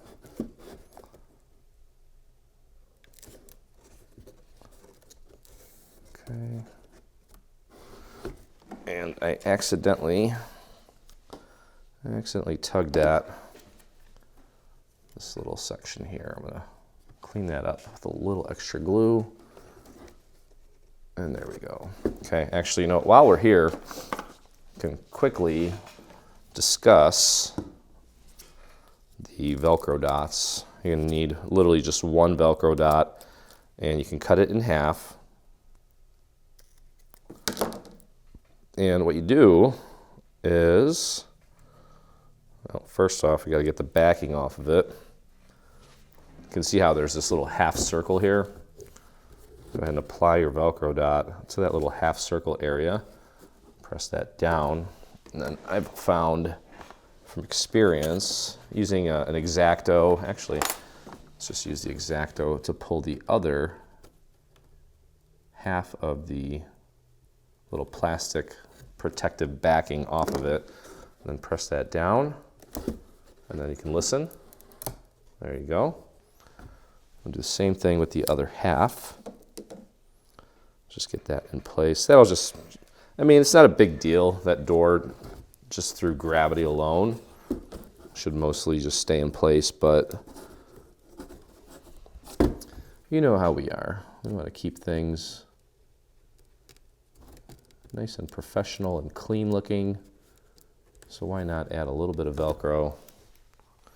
Some of you purchased some adhesive magnets for our advent calendar. You can do that too. You can see how nice that stays closed now. Okay, so let's flip on over to the front, and what we can do next is take a look at, we're going to put this little roof together first, since it's mostly put together. And what you're going to do is find these pieces here. This main piece has some tabs on it, and then there are two additional pieces that pretty much kind of contour that shape.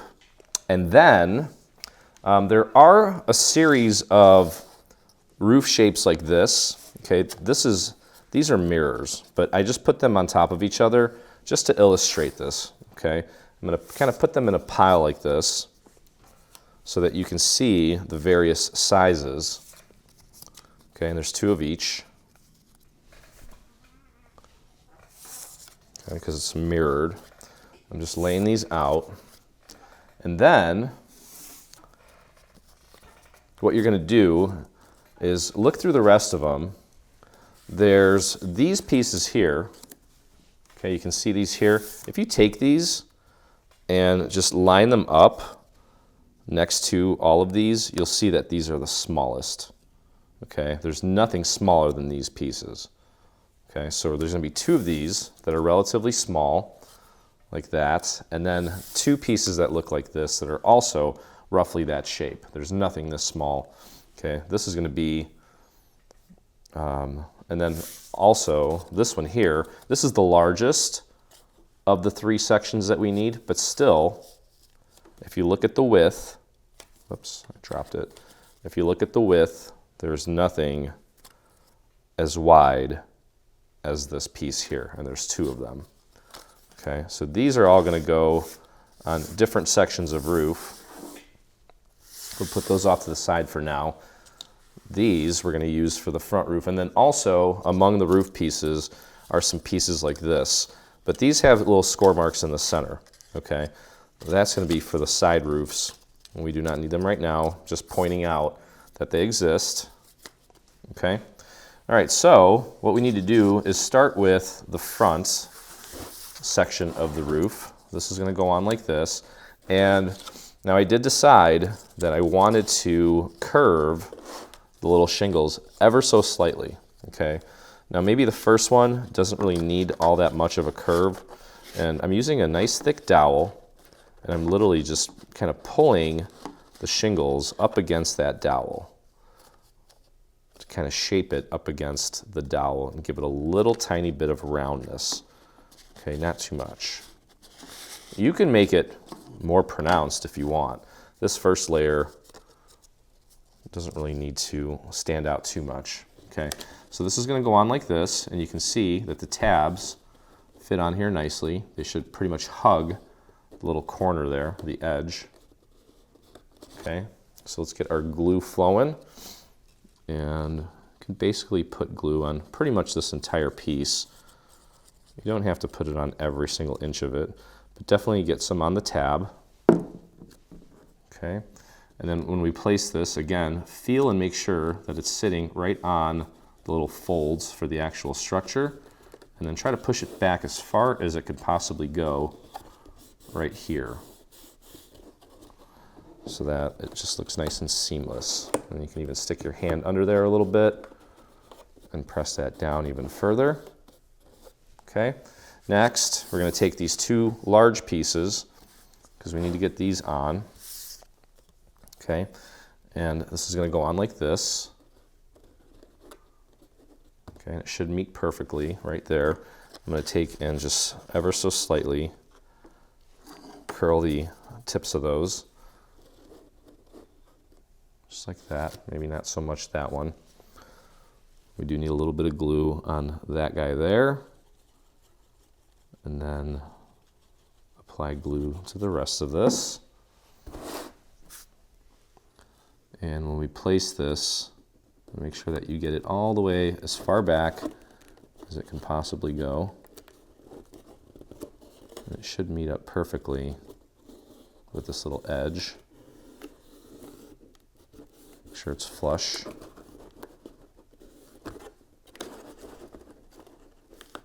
And making full contact with that structural piece.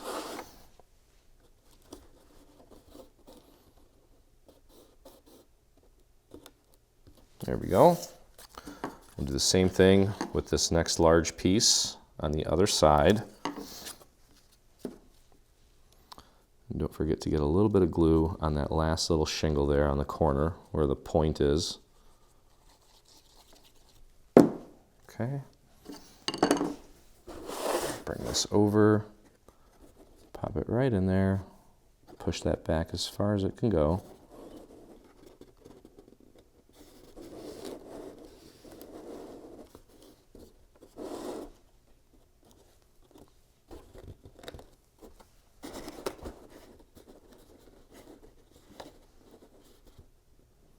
Just try to keep this little line here as seamless as possible. If you need to, do a little extra painting with some additional glue at the seam. That's okay. I'm going to pop some right in there.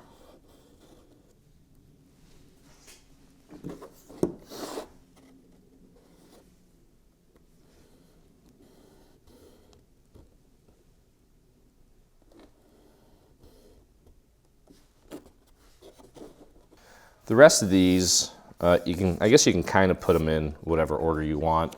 This one's going to go here, and it does not go over to that side.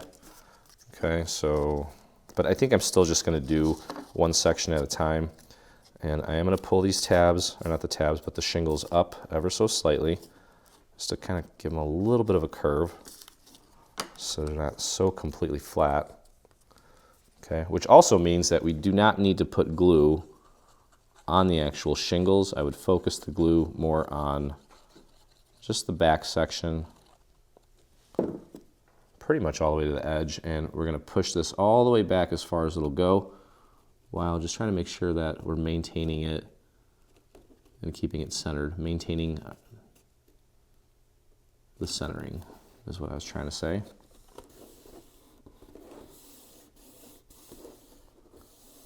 There we go. Okay, and you can see how adding that little bit of a curve adds some nice dimension to the project. Okay, so now we're going to go over to these. Okay, and this one's going to go right here. That's going to meet up right there. I'm going to take and pop my dowel right on there. Just kind of pull them back a little bit, give them a little bit of a curve, just a bit.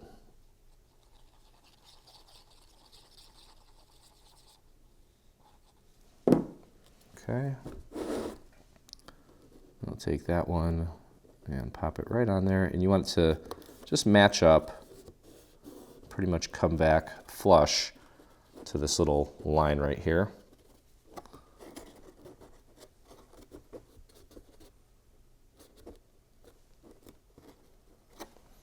And this little shingle here,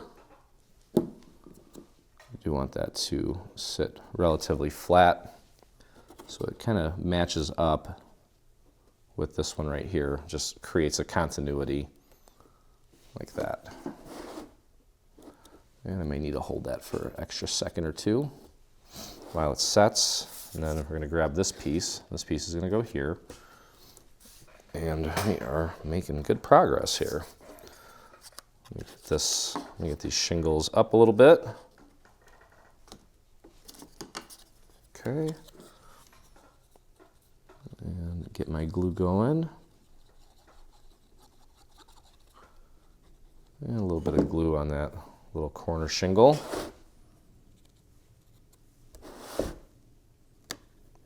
Pop that into place. Try not to get glue on sections that don't need it, obviously. There we go. Beautiful.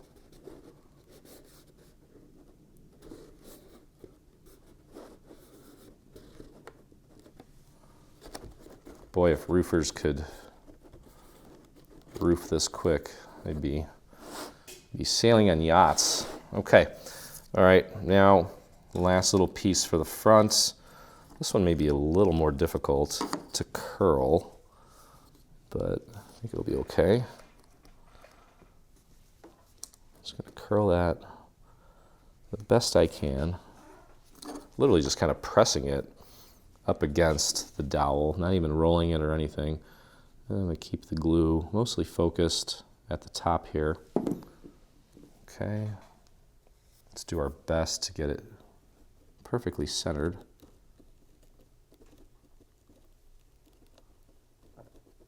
And aligned with that diagonal score.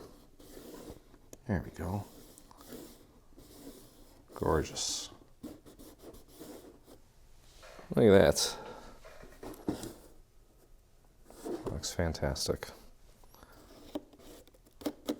Okay, heading on over to side one.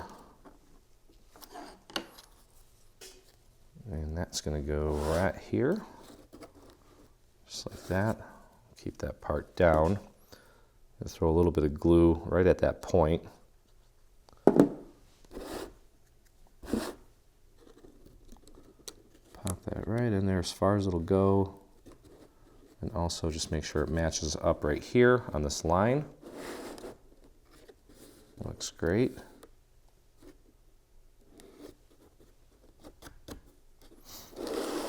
And the last one.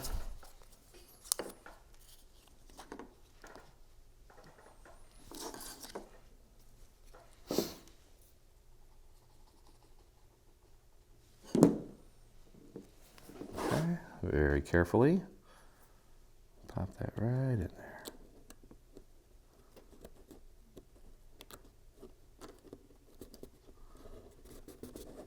There we go.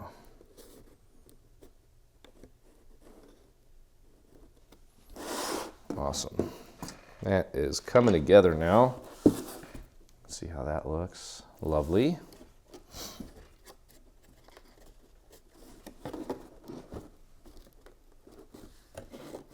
Okay.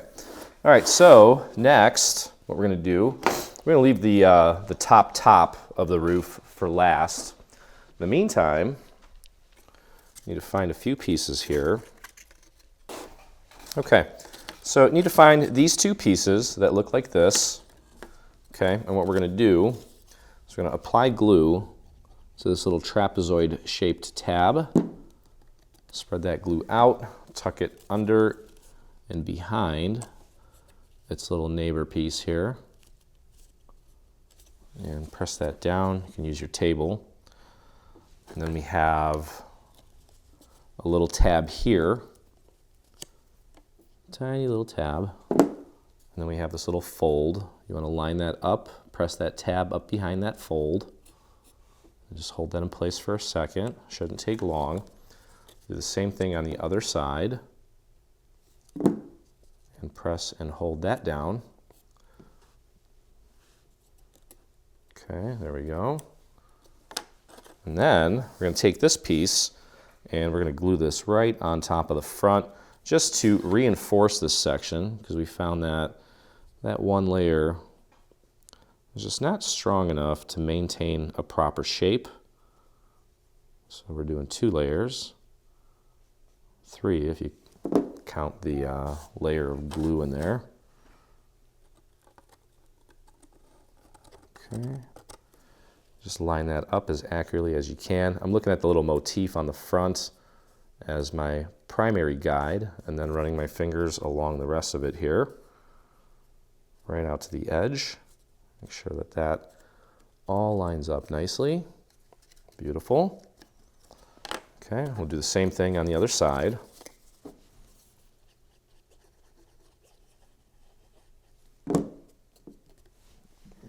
this roof is, I mean, they're all relatively easy. I think the top roof will probably be, I don't even want to call it challenging, but I guess you can. Okay, don't forget this little tab here for the side. Just tuck that under, make sure it's all nice and straight here. And then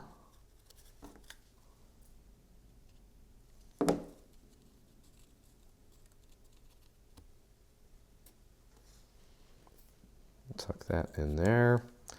And just like we did with the first one, we'll get this second layer on top.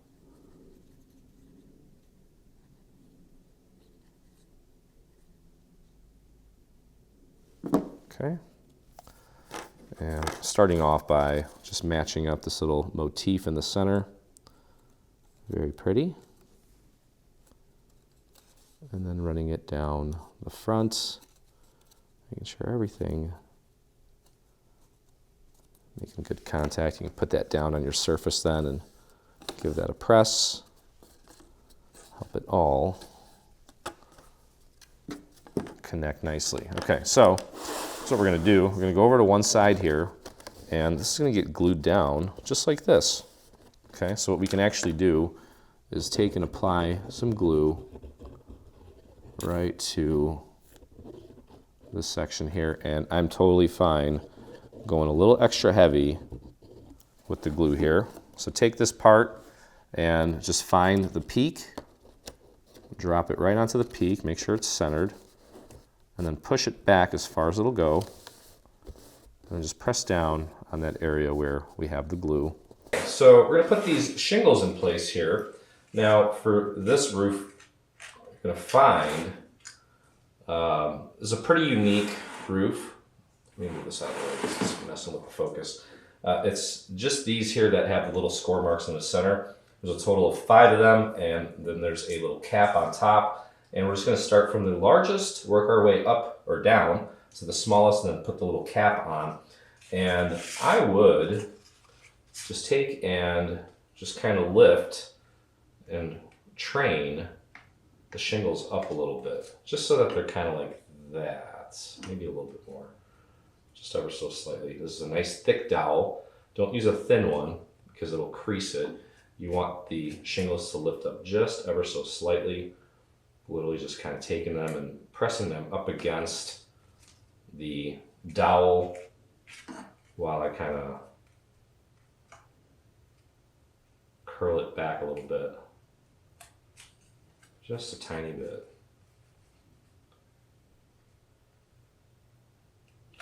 I actually put one half of it together already, but wouldn't you know, my camera was not recording. Yay, but that's okay because the process is the same for both sides, so I really only need to show you how to do it once. I'll show you the end result here in just a moment, and then I'll show you how to do it. Okay, let's get this one. Just trying to keep it level and straight as I curl it so that it curls it consistently. Maybe that bottom one will give it a little extra.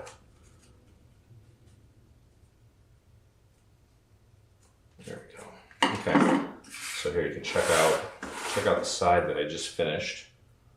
That's kind of what we want it to look like. So we're going to start with the longest piece and apply our glue to both sections. You want to stop the glue just right where those shingles start to kind of curve a little bit. Okay, and then I'm just going to lay this down right on that peak and just kind of let it drop. And then push it back as far as it'll go. You'll start to feel a little resistance. It means you got it in the right spot. And then just run your finger along the roof line, making sure that it's making good contact.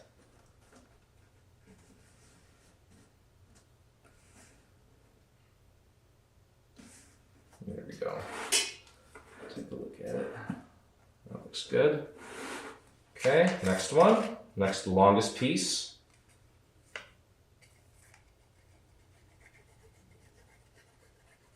Right up to where the shingles start to curve. And then just keep on going. Just pop it right on the peak. Everything should sit nice and flush. And just run your fingers down. You can actually just go right up to the shingles. Since they're scored, they're not going to sit flat, but at least you know that you've applied pressure throughout the entire piece. And then keep on cruising.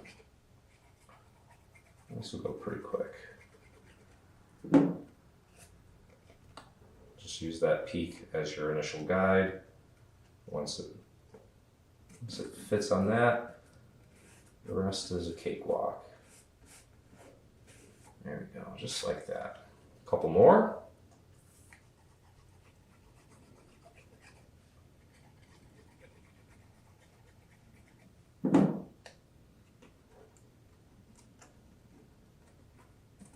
And I am buzzing off some coffee this morning, boy. Yeah, so even I thought that I could get this done in a day, and I didn't. This will definitely be a multi-day project for you. But that's going to be awesome. I'm keeping this one forever. I've had some situations here where I've worked on structures like this and somehow ended up giving them away. I don't even want to talk about those stories. Okay, I'm going to put the little end cap on, the top cap there. Keep that roof nice and healthy. And there you have it. Okay, so that's what we want it to look like. And that looks fantastic. Okay, so that's pretty much good to go. And at this point, we can start working on the main roof. Make sure I have all of my pieces here. So we're going to start with the white section, just like we did with the little side piece.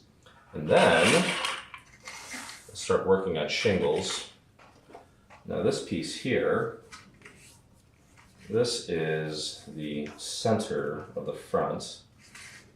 Okay, so we do need to assemble this, get everything scored. I had to recut this morning because we found a little flaw that we had to fix for you guys so that everything worked properly, or works properly. Okay, there we go. All right, so what we're going to do with this piece is take this and we're going to glue it together like so using this tab. So go ahead and do that. Get your glue on this tab here. Spread that out nice and thin. And again, this is kind of a structural piece. So if it's not perfect, it's okay. We still want it to have the correct shape. But if you got some glue that kind of bleeds on there, that's not a big deal. Okay, then we're going to take this side piece here. I'm going to put a little bit of glue on this triangular tab. I'm going to tuck that in and line it up with this diagonal piece here on the front. Just squeeze that on there, like so. Go over to the other side, do the same thing with this little triangular tab. And then just like we did with the two side pieces, we have that little extra piece for reinforcement that's going to go on that has this little motif. Okay. And these tabs here, we're actually going to use these to anchor this to the other section of the roof. I just saw there that did not make a good hold. A little bit of a gap there, but again, structural, so not the end of the world. All right, now you're going to have 3 remaining pieces that look like this, but only one of them is going to fit on the front of this. So make sure you grab the right one. Let me clean my nozzle off. Yeah, once we get this roof done, all we have are just some little details for the porch, and then this thing is pretty much done. It has been a journey, I think, but definitely one of our more elaborate, beautiful projects that we'll call it a showstopper. So I'm sure that I actually saw on Facebook today, I was in the group, and someone had the advent calendar at their Christmas party or Christmas gathering, and then they raffled it off, and someone took it home, which is pretty exciting. Let me get this folded just to get it prepped. We gotta, these little pieces are gonna go on the side of the roof, and actually I think we're gonna do that first. So this little piece here, this large piece, okay, what we're gonna do is we're gonna take this, and this is gonna get glued on like this. Okay, and I think it's probably a good idea to just do this now to keep this structurally, just to keep the shape. So go ahead and just begin by putting glue on one of these. It doesn't matter which side you're working on, these are identical. Okay, let's spread that glue out. And again, just kind of using the peak as our initial guide. And then take and line that up. You can kind of flatten it out if it helps with alignment.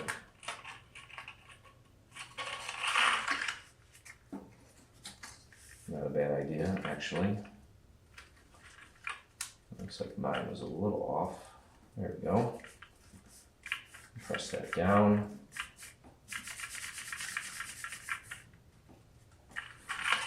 Okay, you can fold that back. Press that down again. Okay, there we go. That's going to tuck in and get glued there. But for now, why don't we just do the same thing to the other side and get this piece installed while we can do this flat still. So go ahead and apply your glue to this section here.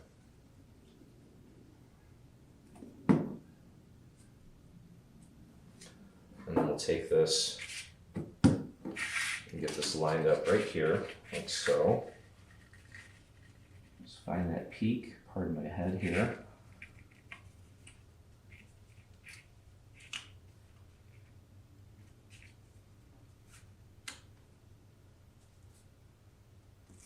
There we go. Let's make sure that that looks good.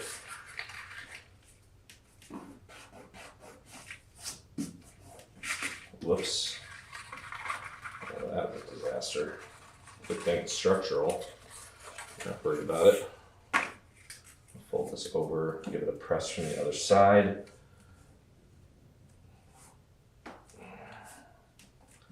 Kind of straighten it out a little bit. Don't worry about that crease. Like I said, we've got pieces going over it. It's not the end of the world. And that looks pretty good. Looks like we got that matched up pretty nice. Okay, so let's go on over to the other side now and apply glue to the other half of this section. Okay, and then bring the other part of the roof over, line that up. We can still leverage our table here by putting it down like this and pressing down on the rest of the tab to help that make contact. There we go. Check your seam. That looks good. Head on over to this side here and apply your glue to this tab. And you can see what's happening here. Just kind of creating a structure. And we have to kind of tie in the third little part of the roof here once we get this all structurally sound. Okay, let's put that, first let's make sure that it's actually gripping. That would be helpful.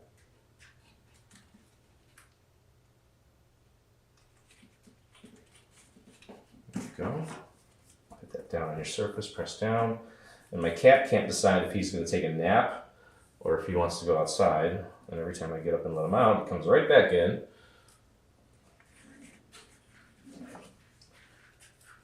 Just playing games with me. What are you doing, buddy? What I gotta do, I swear to God.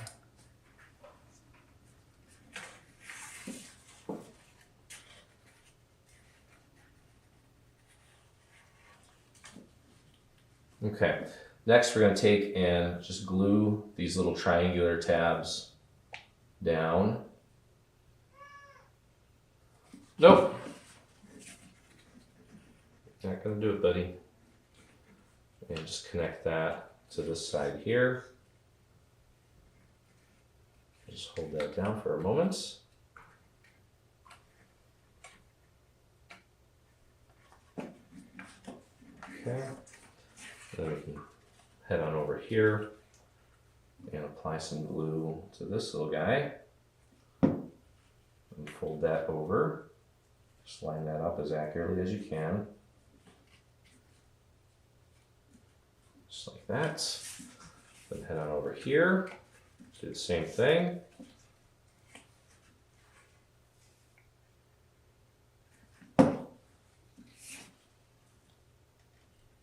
Line that up. There we go. And then one more over here. You should be able to pull that back. Apply your glue. And line that up nice and straight. Just hold that for a moment. And there we go. Okay. It's a little wobbly, but that's okay. All right, in the meantime, I'm going to check for bad seams and just kind of clean that up real quick. I don't think that much of this is really going to be visible once we get the blue shingles installed, but you know how I am. Make sure everything looks nice and crisp. So I'll just go around and clean that up. I think the rest of that looks okay. Especially once we put this other piece on. Okay, so we have two of these pieces, one for each side, just like we did with the first part of that, the two little roof sections on the ends of the house. We're going to get these on just for some reinforcements. Don't forget that little guy. And pop that right on there. Again, I'm using the little motif here as my initial guide for placements. Press that down. And then just bring it down all the way to the edge. Make sure it's lined up accurately. That's going to reinforce that nicely. Put that down on your surface and press down from the inside. And we are getting there, folks. Okay, and that just leaves this side here.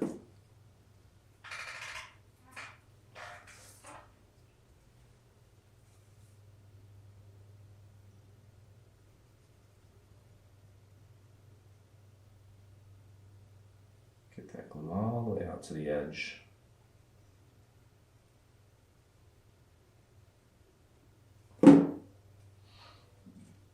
Again, using the little motif as a guide initially. Beautiful. And then just running my fingers down to the end. On both ends. Make sure it's good and aligned. You can put that down on your table. Press. And there we go. All right. Okay, so, yep, nice and creased for you. That's okay though. All right, so this is going to go in here now, like so. And just need to take and glue these tabs to the inside. Okay, so let's just start by putting glue. We can do both of them. Try to do both of them. If it doesn't work, we can always kind of pull it off. And all right, so pop it in there as far as it'll go. Again, making sure that it's nice and aligned all the way to the top. Check this little angle here, make sure that lines up nicely. And just press that into place very gently. And then head over to the other half. I'm going to make sure that this is butting up against the side of this as far as it'll go. And we need to make sure these tabs are in. There we go. Just very gently. Okay, and don't worry if it's not perfect. Again, we have a series of shingles that are going to go over this. It's mostly, this part is mostly just to give us that beautiful white soffit feature. There we go. I think I got it. All right, let's go over here. We have these two little triangular tabs. Throw a little bit of glue on that. And bring it over. All right, up to right in there. Try to keep it nice and straight. Press that into place. There we go. Do the same thing on this side. Peel that back. And get that nice and aligned, nice and straight. There we go. Okay, so we have our roof here, and what we're going to do is we're going to put this whole thing right on top, and you can literally just take and apply your glue to the main structure here. And it's okay if you go a little bit heavier here, just for good measure.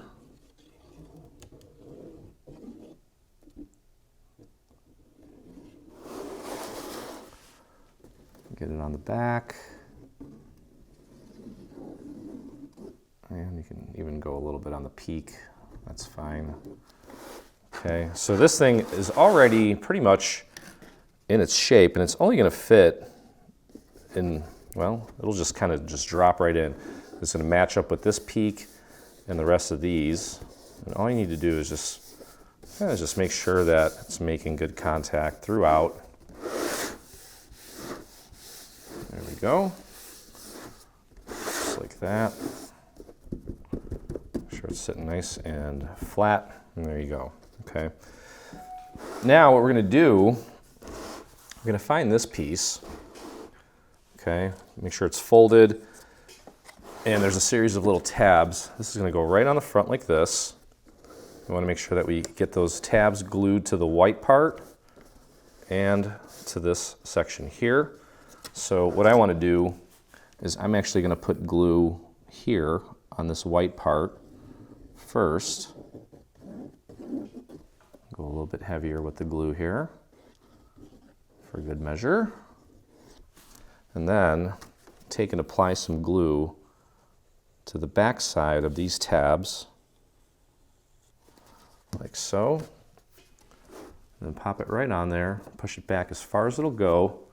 We want to press it down onto the white part of the roof here so these tabs make contact.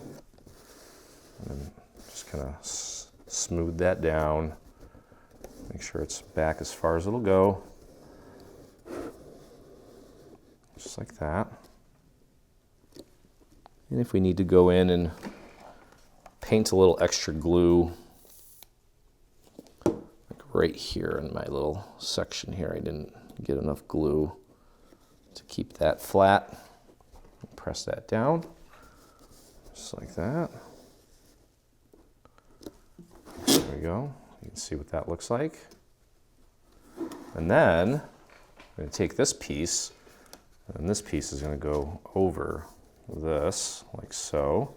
And then we have a series of little score marks to help you with the placement of the rest of the shingles. Okay, so if you want, you can take and kind of train these back ever so slightly, give them a little bit of a curve. We're going to be doing that quite a bit as we put the roof in place. Don't rip our little shingles here, just be very gentle with them. Okay, and at this point, you can go ahead and first off, make sure this tab is good and flush. If it's not, just clean it up with a little extra glue. We need that to be good and flat.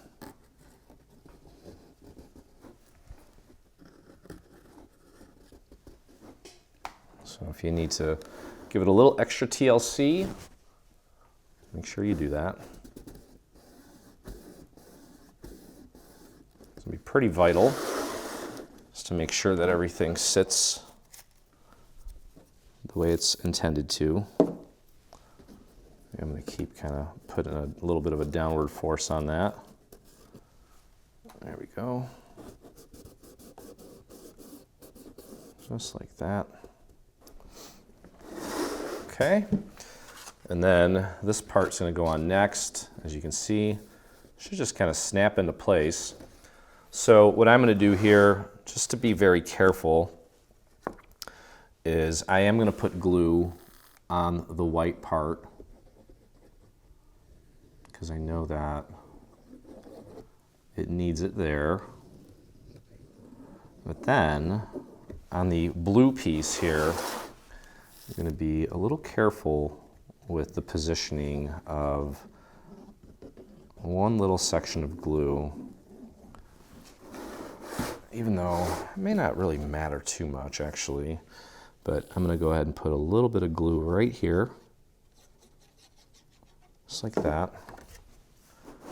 And let's pop this on. Focus on that center right there. Make sure it's kind of hugging, going in as far as it can, matching up with that little front roof peak. And then just smooth that out, make sure it's making full contact throughout. There we go. Same thing on the back.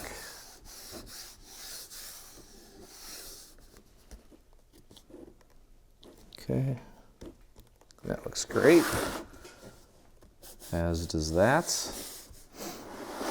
Okay, so now what we need to do, first off, is just make sure everything is sitting good and flush. Let's take a look and just kind of figure out the whole shingle situation here. Okay, first off, we're going to make a pile for the main roof and then a pile for this front roof. Okay, and what I want you to do is find these three pieces.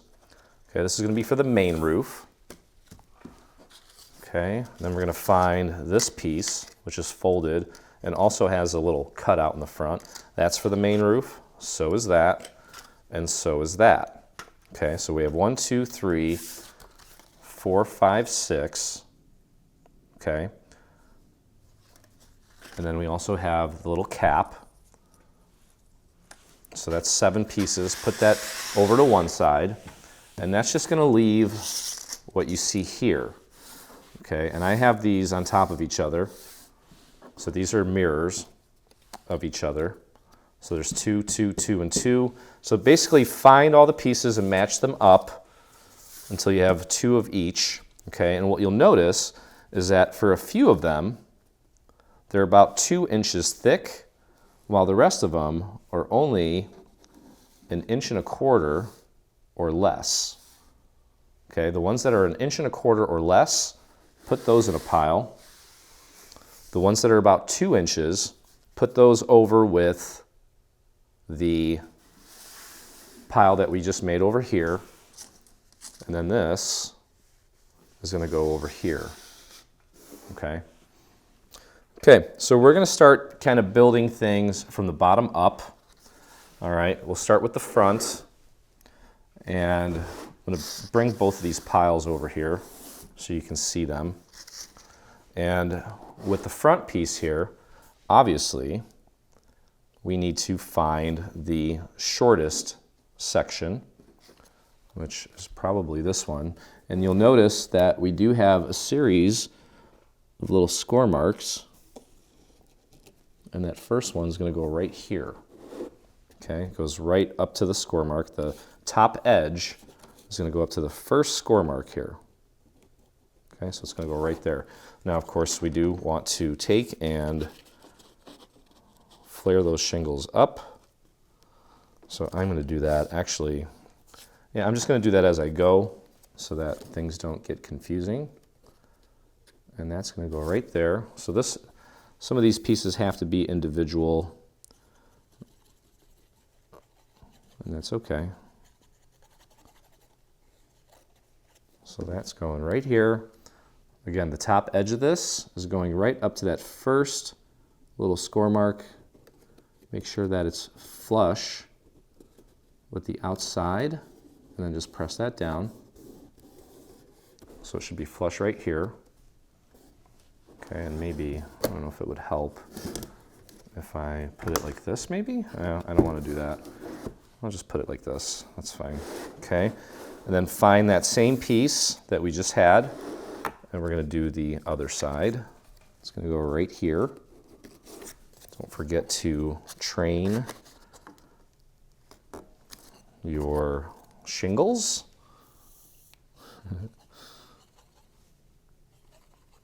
Kind of sounds medicinal. Hopefully you don't have shingles. Okay. And find that little score mark. Pop that right on there. Again, making sure that it's flush with the front right here. And then just press that down. Just like that. Beautiful. Okay. Now, we're going to head over to the main roof here. And we're going to begin working with these pieces here that are separated, and we're going to need the shortest piece, obviously, and that's going to go right here, like so. Okay, so don't forget to train your shingle. Try to be consistent every time you do this so that you maintain consistency with your shingles throughout. Bring that glue down to just about where it starts to curve. And then again, use that little score mark there to help you with the placement while also keeping it flush with the front of the roof. There we go. Just like that. Okay, and then find that same piece for this side, and we are rocking and rolling. Okay, and this will just start to get easier and easier as we go. Well, I hope you're having fun with this so far, and that every time you come into your craft room to work on it, you're seeing progress and seeing it really come to life. I think it's going to be one of those pieces that you'll be very proud of. Okay, so there's that. Again, keep your pieces separated. Okay, so now we're going to put this piece on the back as well, and we're going to grab one of these. Now you'll notice that two of these are the exact same size, and one is slightly, a little tiny bit taller. You want to grab the taller one. Okay, that one's going to go on first. Let's give the shingles a little bit of a curve. It's a little more challenging when it's this wide, but it's doable. There we go. Okay, so again, this is, of the 3 strips that look like this one is the longest one. I'm going to do a line here and then kind of fill it in since it's so wide. Okay, and again, we do have a little score mark there. So right up to that score mark, top edge should basically butt up against it, and it should be flush with the 2 sides. There we go. You can always pull a little shingle up a little bit if you're seeing that it's not uniform. And there we go. Okay, so the first layer is in place. Now we're going to go back to the front here. And remember, we had these front pieces separated on one side. We're going to grab the next longest, and that's going to go right here. Use those little score marks as your guide, and you can see that it fits perfectly. Let's get the shingles up, and I'm just going to grab this one too. It's the same piece but mirrored, and we'll get these installed.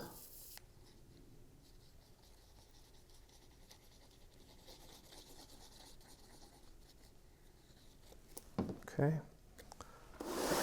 Use that little score mark as your guide. Right up there, flush with the front. There we go.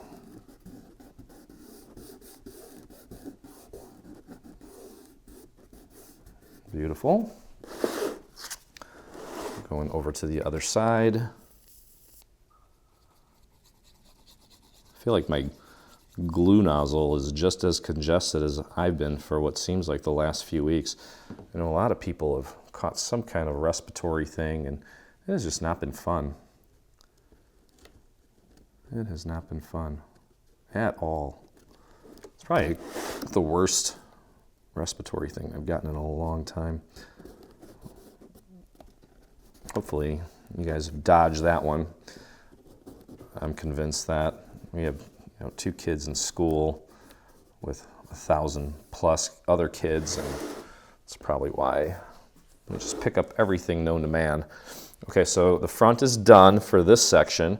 We're going to move over here, and we're going to find, for the front, we want to find the next shortest available. Let's double check and make sure that it fits, and it does. So we got this piece here, find the mirror that goes there. Let's train the shingles, just ever so slightly, for both of these. And then for the back, remember those 2 long strips that at this point there's 2 identical ones. We're going to grab one of them to do the back, and we're just going to work our way up the roof until we get to the top. Take it slow, nice and easy.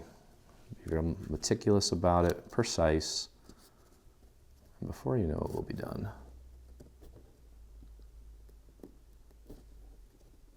There we go. Perfect, right out to the edge. Make sure it is flush. Making good contact, there we go. Let's go to the other side. Again, I was considering going flat with this, but I don't know, it looked kind of, well, flat. I think I prefer having a little bit of, just a little bit of dimension on things. Create some nice interest. All right, so that's that. Looking good. Okay, let's flip her over to the back. Again, find one of these long pieces. They're both identical now, so it doesn't matter which one you grab. Let's train some shingles.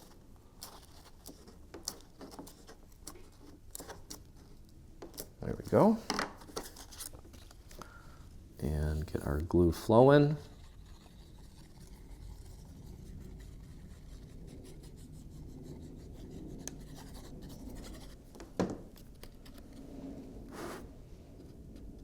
Line that up with the little score mark, making sure that you've got it good and flush on the ends. That also will make sure that it looks straight. I may have curled those a little bit more than the previous one. That's okay. You can always go in and fix it later. Okay, so technically 3 layers done. Going back to the front, I got my little pile here, and we're going with the next longest. Let's verify and make sure that it is in fact the correct size, and it is. So find this piece, and then find the mirror. Same exact piece, but for the other side. Let's curl the shingles. Okay, and let's get it glued down.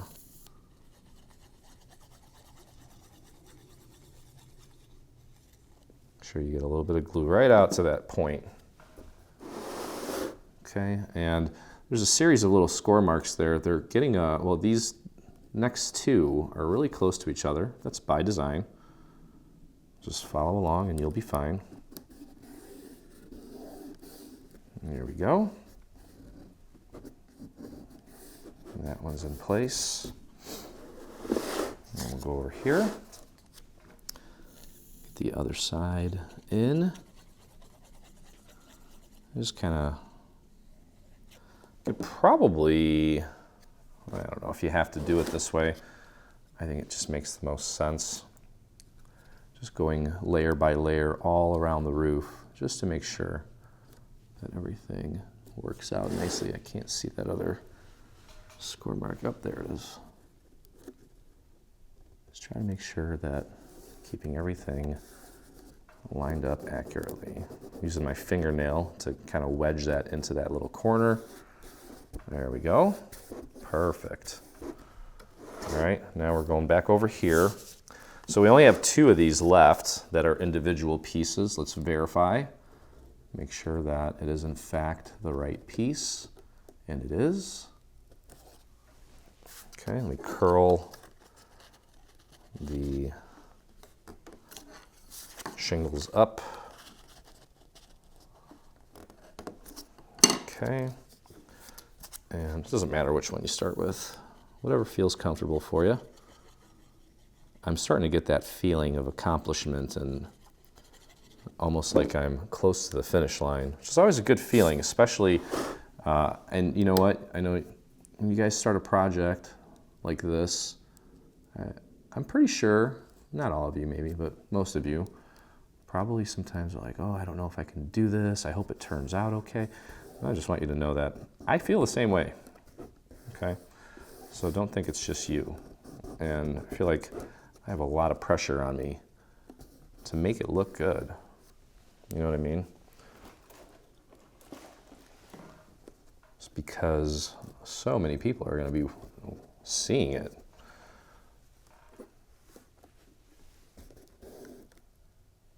Okay, let's go over to the other side now.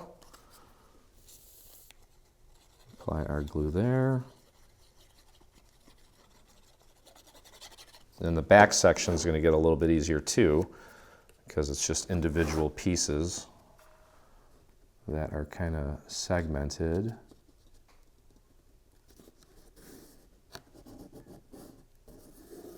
There we go. Just most importantly, make sure you just kind of keep it flush on the front so that that roof line looks nice and straight. All right, good deal. Flip her over. And actually this one, oh, we still have one more. Is that right? Yeah. Yep. This last piece, this last little strip. Let's get those shingles curled up. So, yep, Christmas Eve today.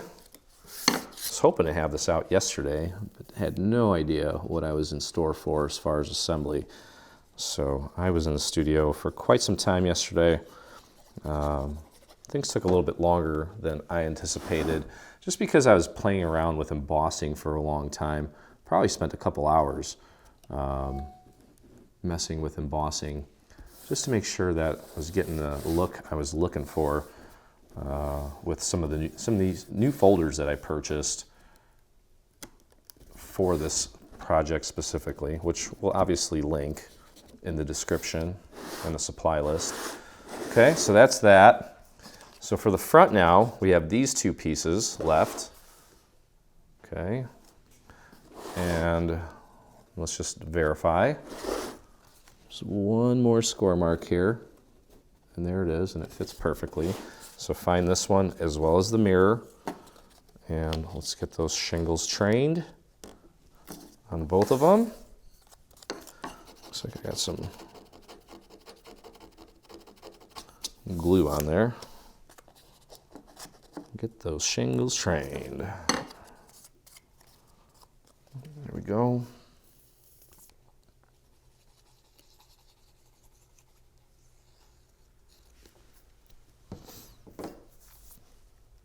Okay. This one's going to go right here. Again, we still have score marks for you as a guide. Pop that right on there. Make sure it's wedged in nicely. That is a little off. Not too bad.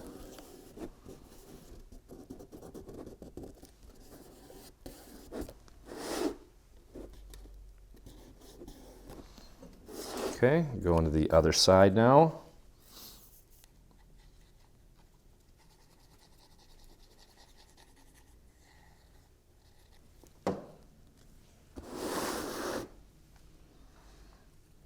Okay, flush with the front, right up to that score mark. Hello, new Instagram follower. Welcome. There we go. Cool. It's coming along. Okay, all right, so next, well, we only have the cap for the front left, which is great. And for the back, we have these three pieces. Obviously going to start with the biggest one. And then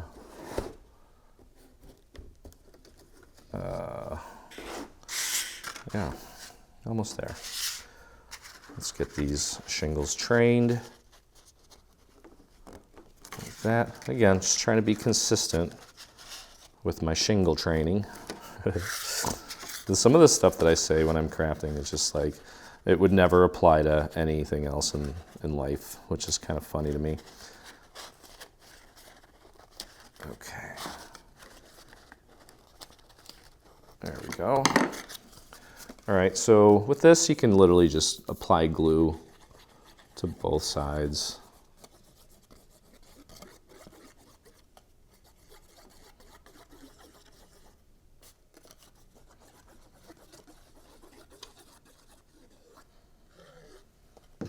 Okay, now obviously the part with the little cutout is going to be forward facing. Just lay that right on the peak. And press that down. Should automatically, just naturally be flush with the sides, and it is. That's turning out beautiful. Let me flip this around, make sure it's nice and flush here. There we go. Awesome. Okay, going back to the front. I'm going to put this part on next. Basically one section away from putting the cap on, and I think we can just cap it once we get this one done. Let me train my shingles. There we go. And apply my glue. I'm going to keep it mostly in the center here. There we go. And just feel for the peak for that center. Pop that on there. Beautiful. And then let's get the little end cap installed. And then we're just about there. Let me just do a little line on each side. Try to keep it towards the center so that when we do pop it on there, it doesn't bleed out. Push that cap back as far as it'll go. And then also just make sure that it is flush with the front. Press that down nicely. And there you have it. So pretty. Okay. All right, next, for the large part of the roof, we're going to go with this piece. Let me flatten that out so I can train my shingles. And this is a 3/8 inch dowel. You could go with a thicker one, but I would not go with a thinner one.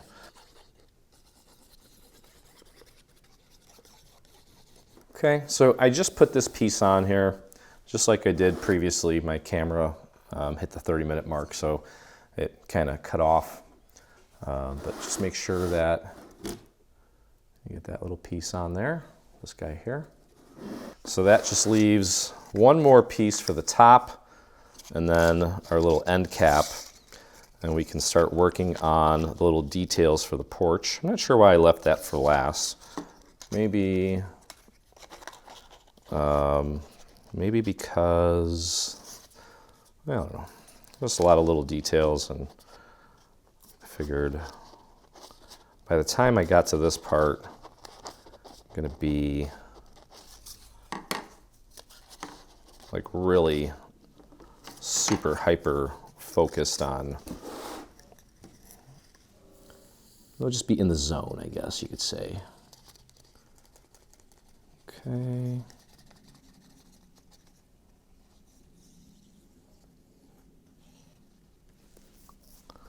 All right, so one more piece here. And again, there's a little cutout in the front, so just make sure that, well, there's really no other way to put it on. Press that down, make sure it's flush on the sides. Beautiful. This thing is so sturdy now. Okay. And finally,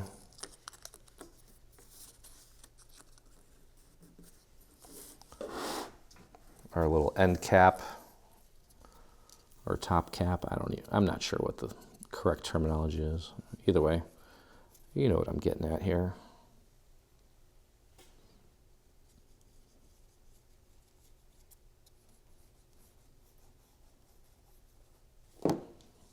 There we go. And again, there's a little triangular cutout on the front. So make sure that you get that right. Pop that right on there. Press it down nicely. And voila. Look at that.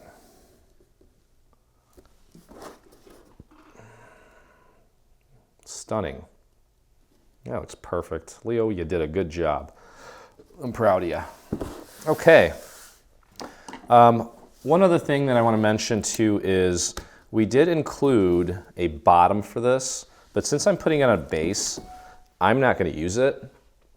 Okay, let me just show you here. If you're not using a base and you want to close it off, there's a little bottom piece that you can glue on.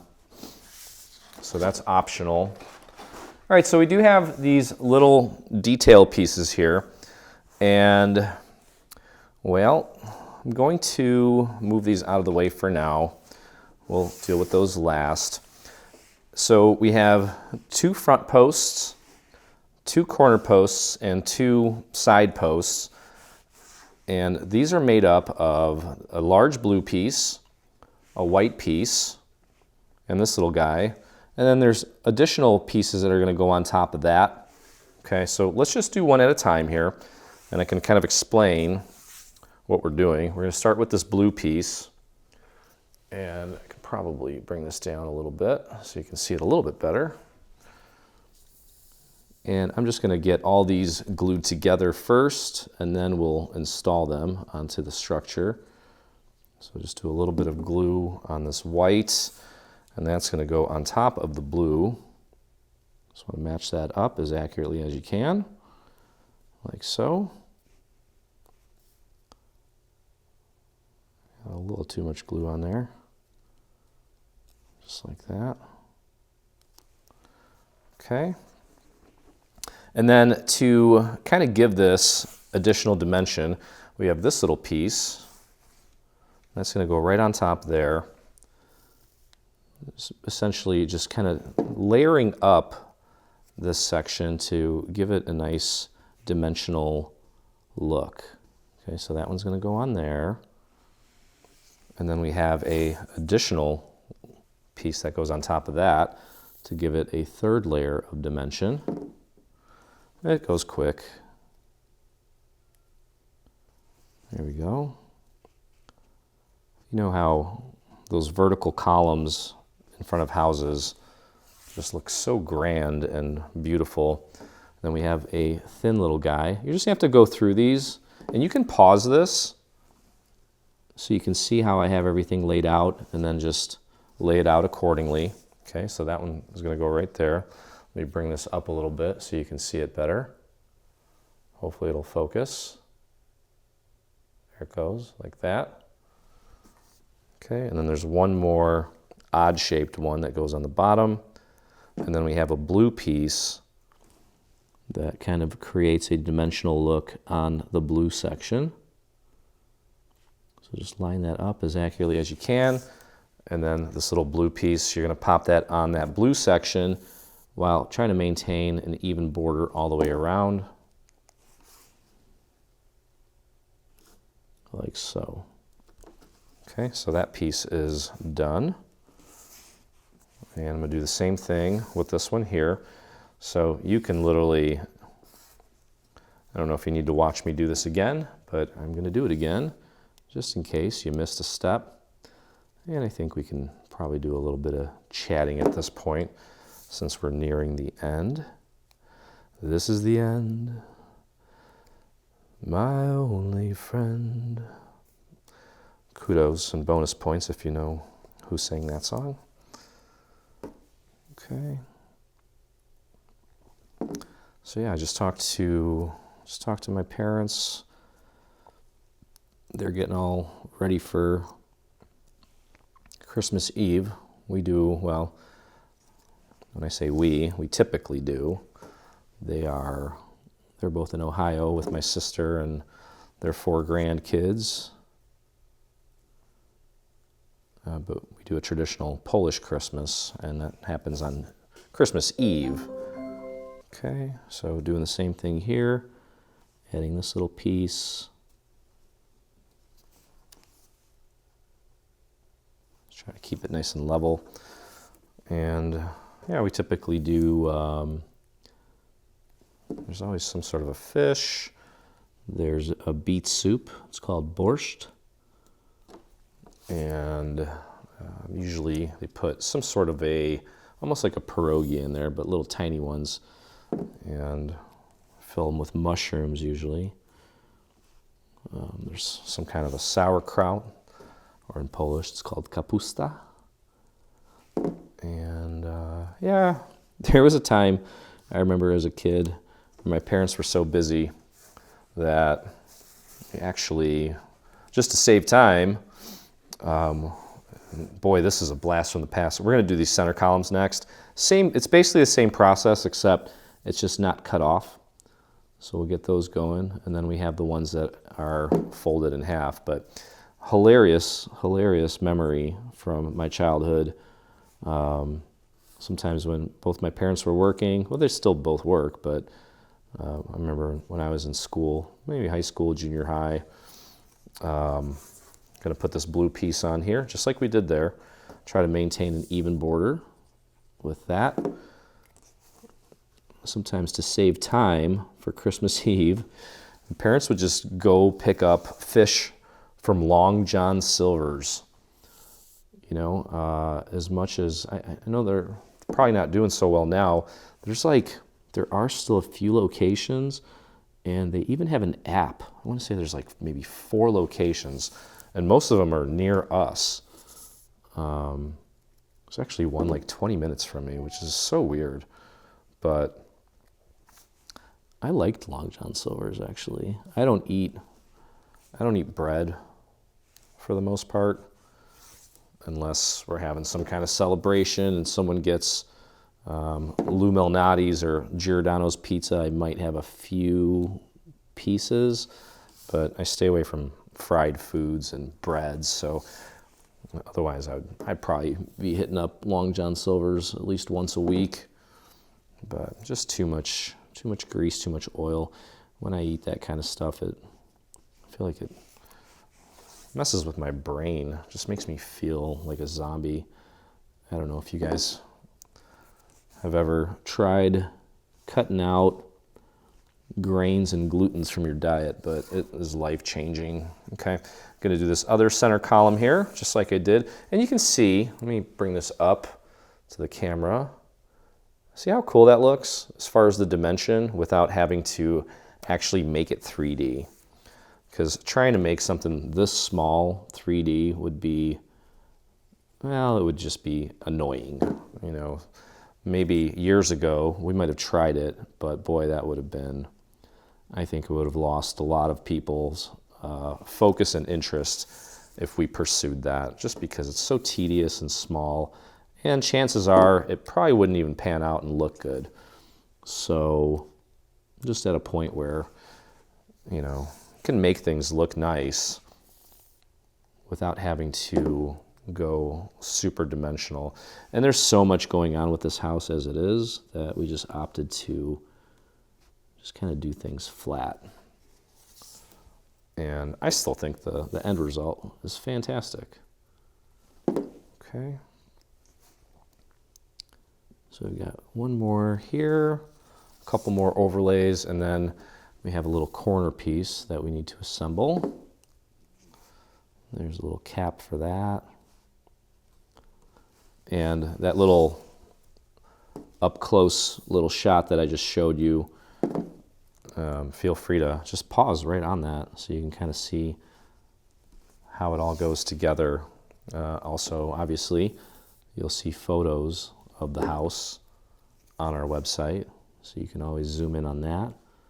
I'll try to take some additional shots so that you can really see what's going on. All right, so two more posts here. Now this one, again, this one's folded because it's on the corner.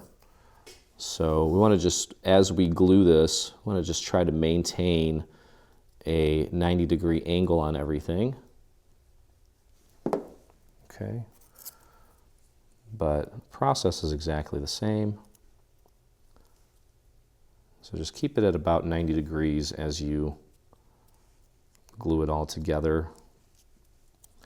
Because ultimately when we glue it on there, it's going to be at 90 degrees.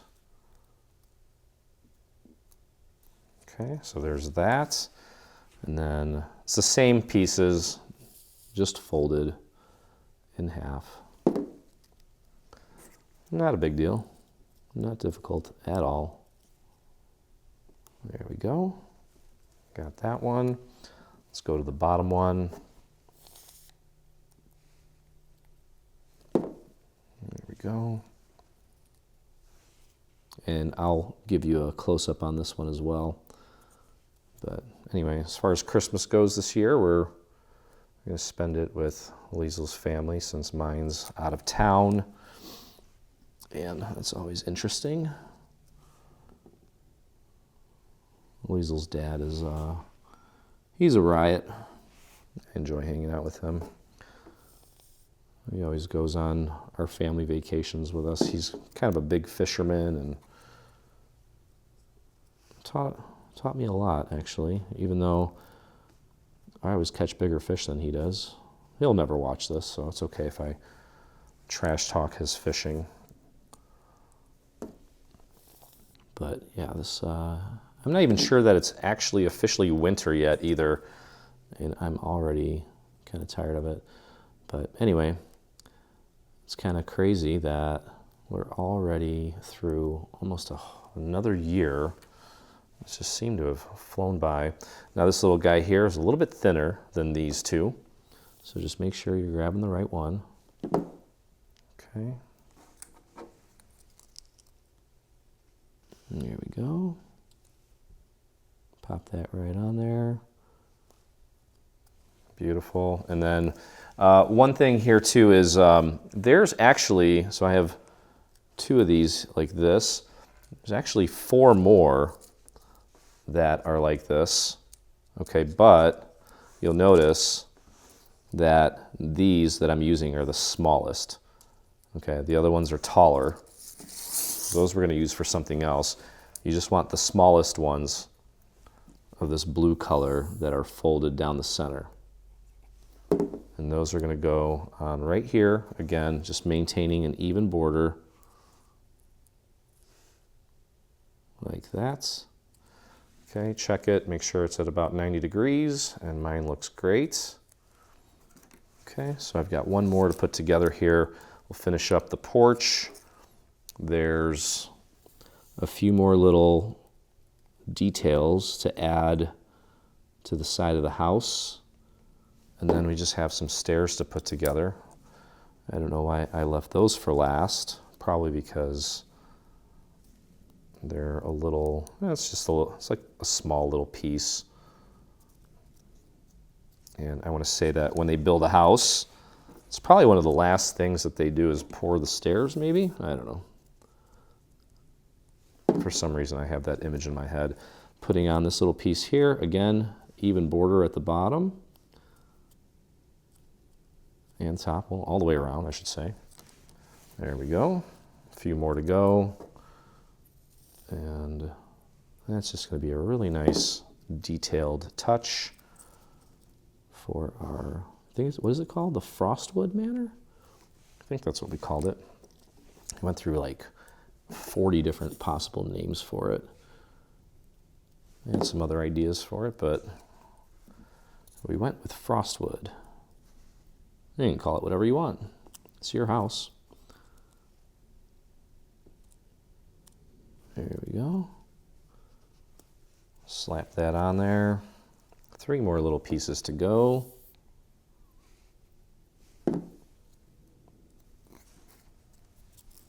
Yep, this has been quite the project. I think we might make this part of the master's program, actually. Why not? I know many of you already have a certificate for the structural part. So I don't know if we're going to do another one, but maybe. Could be fun. Okay, last little piece here for the center, for that little detail. Could see some, maybe some potted plants kind of hanging off of this maybe. Someone's probably going to do that. I'm looking forward to seeing the first person that turns this into a haunted house. Let me bring this up for you so you can see how that looks. There you go. Okay. All right, so let's get this installed. Let's move these out of the way. And try not to crush the roof. Put the front post on first. Actually, I'm going to do it like this. Okay, so obviously that's going to go on like that. So go ahead and apply your glue to the entire back of this, like so. Tilt this back and just line it up as accurately as you can. Should fit on there. Super precise. There we go. Give that a little squeeze. Beautiful little detail. Okay. Get the other front piece.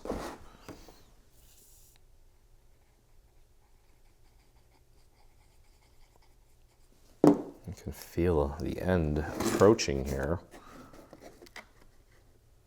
Okay, there's the other one. Get that lined up. Nice and straight, all the way up and down. Give it a good little squeeze. There we go. Awesome, look at that. You know, that really kind of jazzes up that porch. I dig it. Okay, let's grab a corner piece here. I don't think it really matters which one you grab. And as you can see, it just goes right on there like that.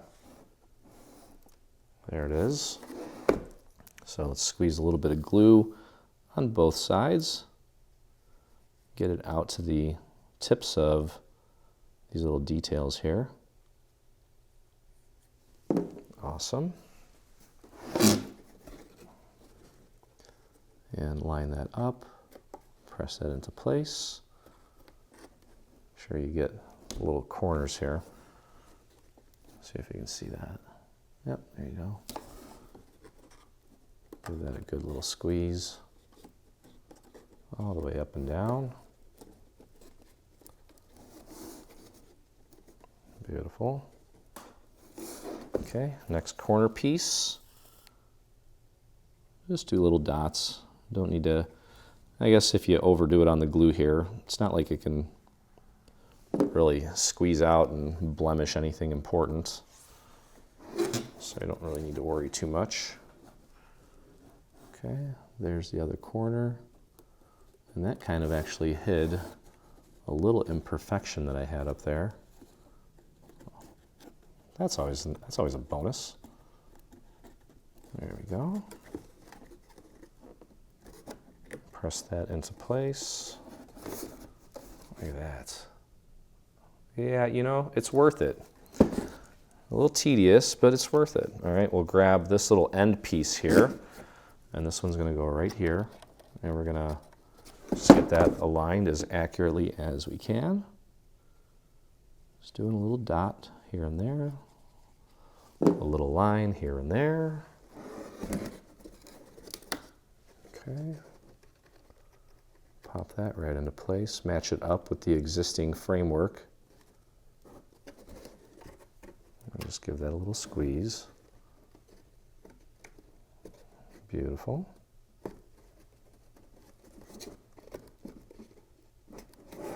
And the last one.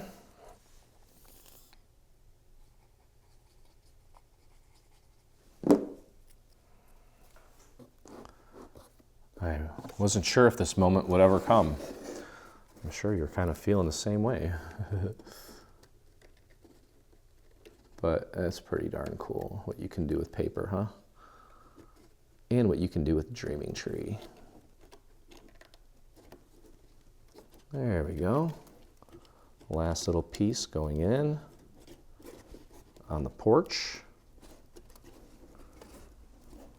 There it is. You can see it there. Beautiful. Look at those little details. Looks fantastic. Okay.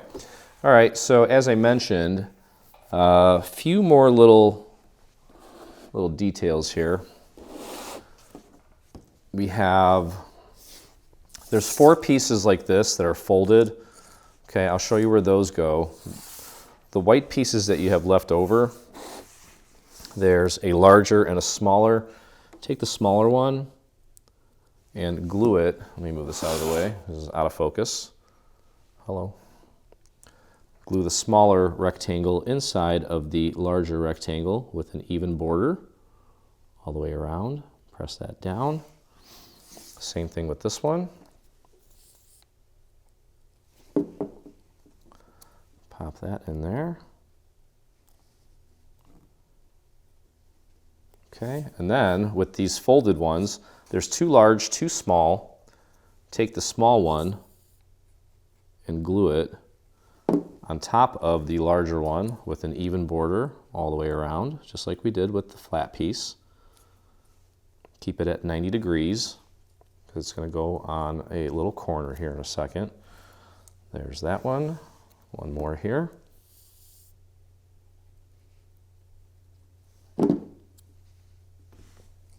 Okay. Even border, preferably 90 degrees, preferably. There we go. Okay.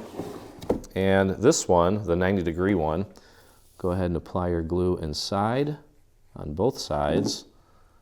And that, oops, it's going to go right here on the front corner. Press that into place. And as you guessed it, The other one's gonna go in the same exact spot, but on the other end. Sorry about the focus on this. And it's going right here. See where that goes right there. And then these individual ones here, this one with the 2 layers is going to go right here in that corner. And then of course the other one, the same exact spot on the other end, on the other side. Okay, so it's going to go right here. Should just nudge right up to that white trim, push it into that corner as far as it'll go. And then flip this over.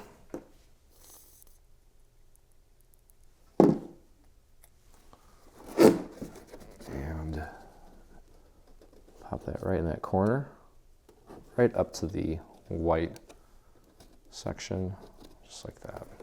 Okay, and that is it for that. Okay, we are on the last bit of assembly. Have the stairs here. I've pre-folded them. This is the main part of it here. There's a trapezoid shaped tab at the bottom, and then there's this long, wide rectangle. That's going to be the back. So you want to fold it like this so that you have the stairs. Okay. And then what we're going to do is we're going to take one of these pieces. You can see there's a tab on the bottom, and we're going to begin. We're actually going to take and glue the tabs to the outside of this little structural piece. We'll call it the skeleton piece, moving forward. And then that way it just makes it easier to assemble. And then we have a little cap that we can put on the end of it. Just make sure that it's right in as far as it'll go. Back here, just kind of push it back against this wall as far as it'll go. And then also just make sure that it lines up with that top stair accurately. Okay, so once we have that in place, you can take that first little tab for the first step, the top step, and bring that down. And just press that into place. You can actually move this out of the way temporarily just to get that first one in place, and press and hold, just like that.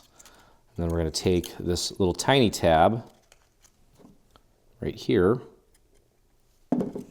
and get that glued inside. Oh, I kind of rushed that first one there.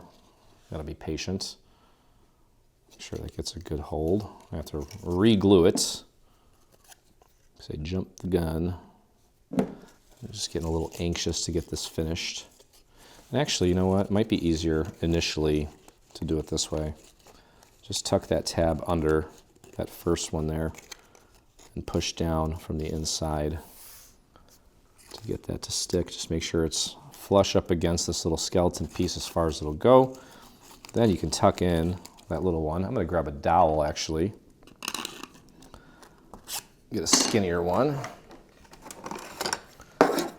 This will make it a lot easier. Just push that down from the inside, and you'll see that one, I just didn't have enough glue on it. Let me try it one more time. Tuck that in and under. Let's move these tabs out of the way and just give that a press and just hold that for just a few moments. Once we get that top one kind of settled in, the rest of it should go pretty quick. There we go. So you can see how those tabs overlap. You can open this one up. Get some glue on that, tuck it down and under. Make sure it's in there all the way, nice and flush. Give that a press with your dowel. Let's see if I have an even skinnier one. There we go.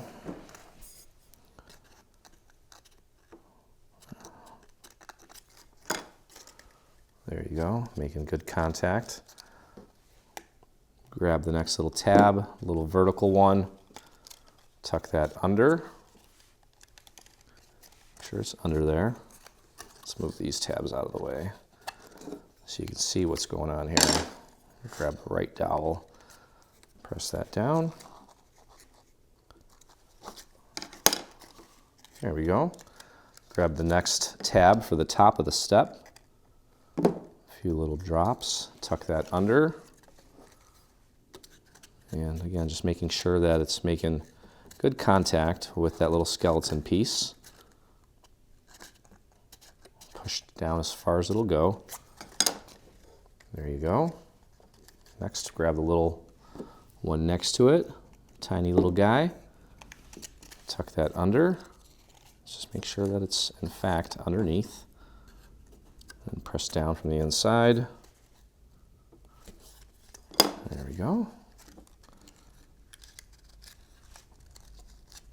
Grab the next one. Tuck it under.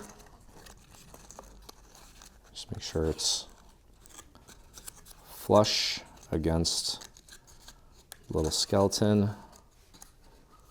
A little tedious, but nothing that we haven't done thus far with this project. There it is. A few more to go. Get that little guy.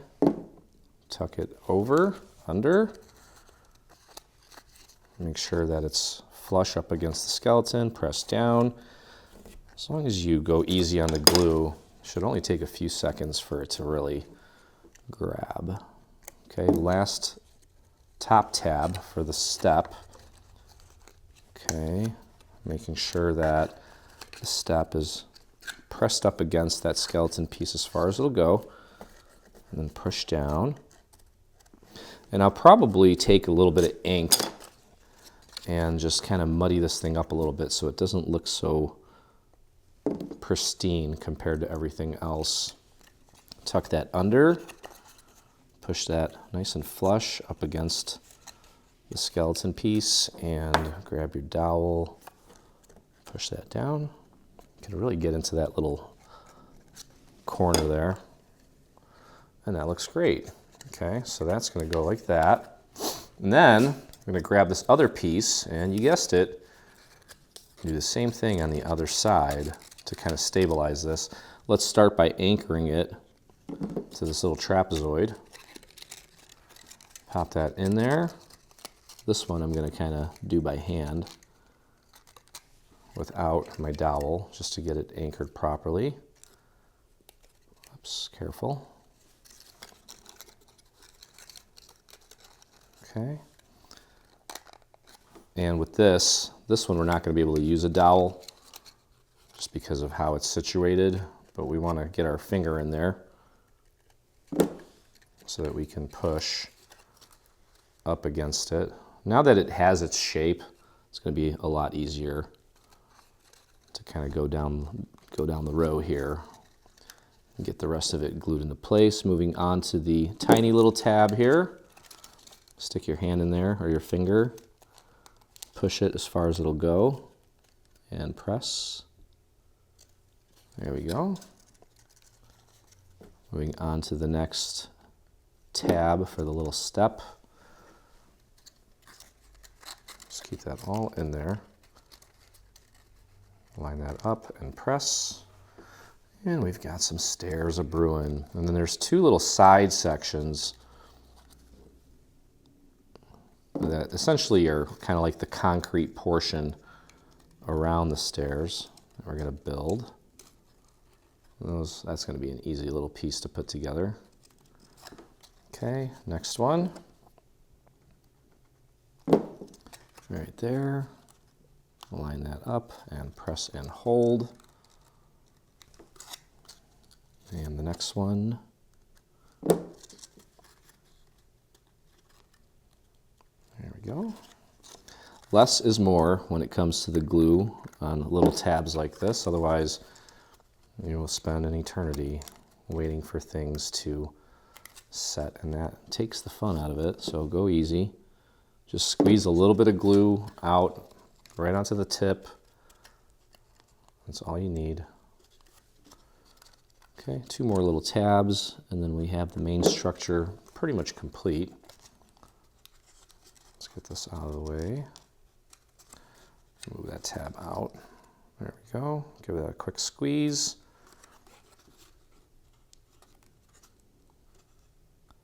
Just be patient. And the last one. Pull that in. Line it up and hold. I got this little tab here that kind of came undone. Let's clean that up real quick. Push that in place. There we go. Very nice. Okay. So now I'm going to put the bottom on this. And it's not perfectly square. It is a bit of a rectangle here. So just be careful and make sure that you get the correct orientation. Let's go ahead and anchor it to one of the tabs initially, like so. And take this, pop it on there right out to the very edge. Make sure it's centered.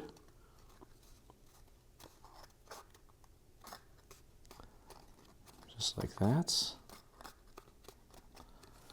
And then you can flare this back. Let's apply glue to the remaining 3 tabs. And we'll close it up just like you're closing a pizza box. Spread that out to the very edges. There we go. And go ahead and close this up. Focus on getting it aligned on this side here, the side opposite of the side that contains, or that is already anchored, I should say. There we go.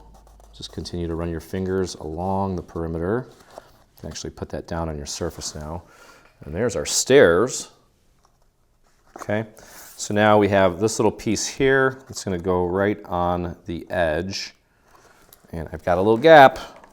I know I've come this far and we're almost done. And it's probably not even going to be visible, but again, I have an OCD that just can't shake when it comes to this stuff.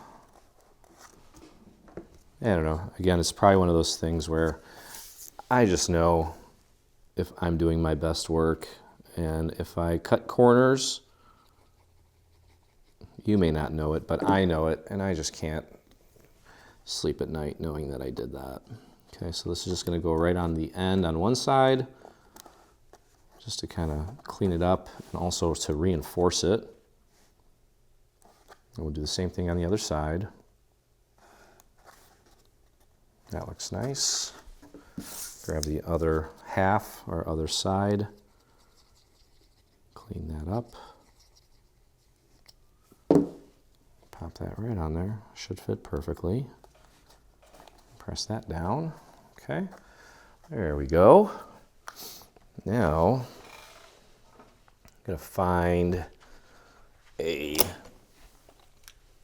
mostly clean. Oh, that one did not stay very well.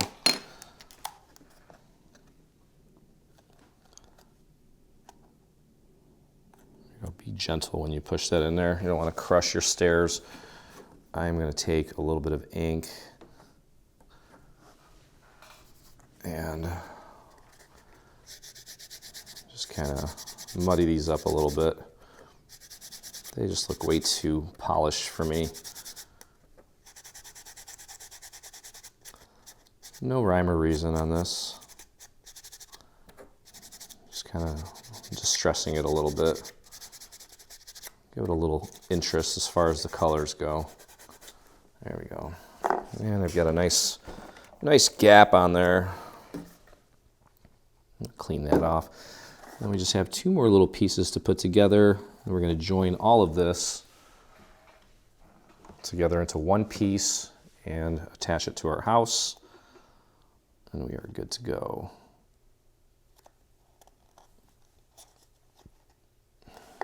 Okay. All right, so this is it. This is all that's left. You want to get this piece folded.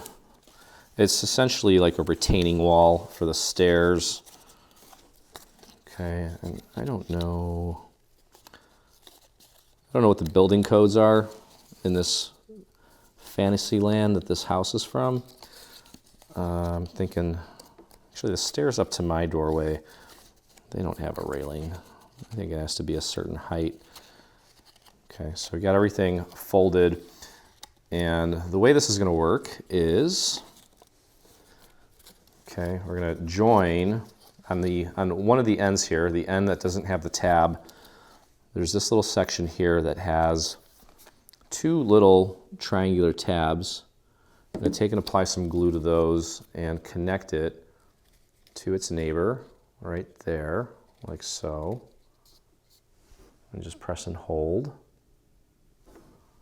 Okay, and we have another triangular tab that looks like that we're going to take and connect to its neighbor and press and hold. I didn't do a very good job with that first one. Okay, so I have to redo that one. I just got excited and I let it go way too soon, just like I did with that one.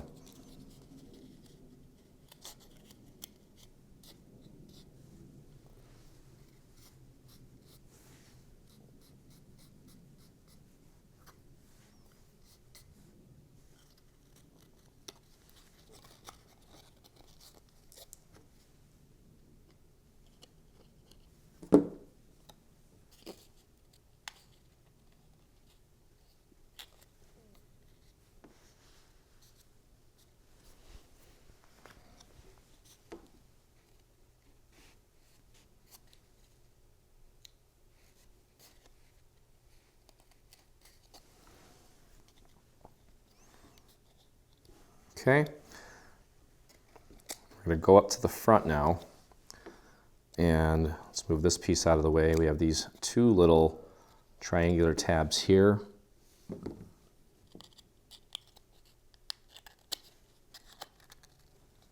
Okay, so now we're going to apply glue to this longer trapezoid shaped tab. Let's spread that glue out to the very edge. We're going to tuck this in like so and line that up and press that into place like so. If it helps, you can take a little dowel to give you something to push up against from the outside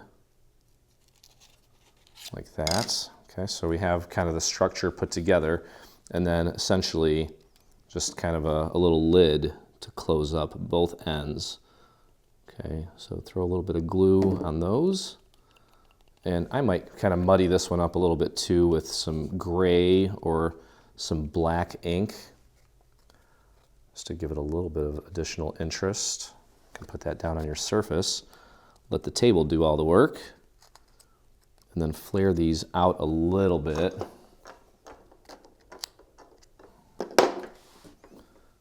Go ahead and apply your glue to the remaining three tabs.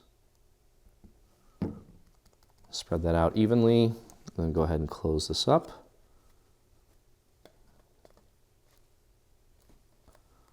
There we go.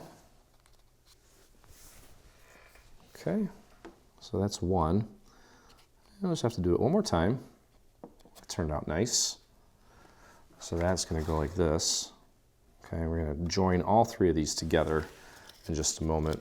Got to go back here and do the little tiny little rectangle or triangles here. This time, we're going to take our time and make sure that we don't move ahead before it sets. Okay, so there's one. And I think part of the problem was, may not see it, but I think I have a little extra glue on my fingers, and it kind of tugs at it a little bit and pulls it away. Okay, there we go. One more there. It's actually a pretty easy piece to assemble. I'm going to tuck that under and press and hold. There we go. Got it. And then back to our little trapezoid here. Well, the moment is approaching. The moment where we can celebrate our accomplishments. Now, typically, I spend, you guys probably break this up more, where you're not in this, You're not sitting in your craft room for, 16 hours getting stuff done. So that's the, I guess a con with what I do is that sometimes I have to craft, right? But if you break this down, I think it's a little more enjoyable, and that goes without saying. So take your time with this project, put a lot of love into it, don't rush it. I never really rushed it. I just probably spent more time in here than I guess you would call enjoyable. Not that I didn't enjoy it, but I want you to spread this out. And the second you feel like you're rushing it, walk away from it, come back. Because it's nice when you, like this morning, I got most of this done yesterday, but I came in today and I was like, wow, look at what I've accomplished. And look how beautiful it looks and how precise everything is. It really kind of just, stoked the fire, I guess you could say, and just really got me excited to finish it off. So I enjoyed the entire process, don't get me wrong. Okay, so I'm gonna decide which side is which. It doesn't really matter, but I'm gonna rough this up a little bit with some dark ink, black actually,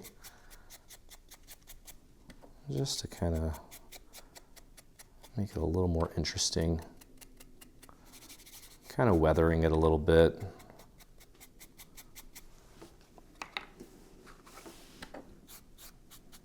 Can throw a little bit there too.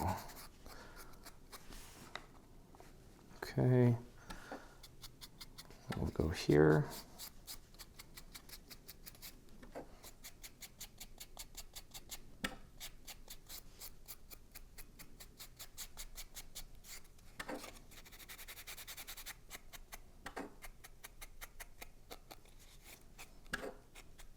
Okay. All right, so just going to squeeze this all together. So what I would suggest doing is applying glue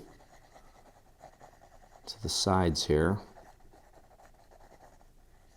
like so. I might as well do both sides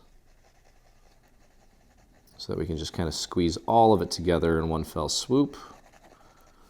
And then it's just a matter of gluing it to the front of the house, obviously.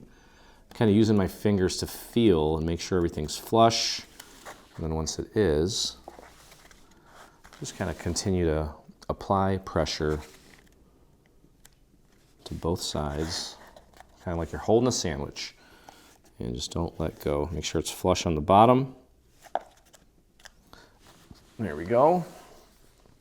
And when all's said and done, you're going to take and apply glue. Let me move this out of the way so you can see what I'm actually doing.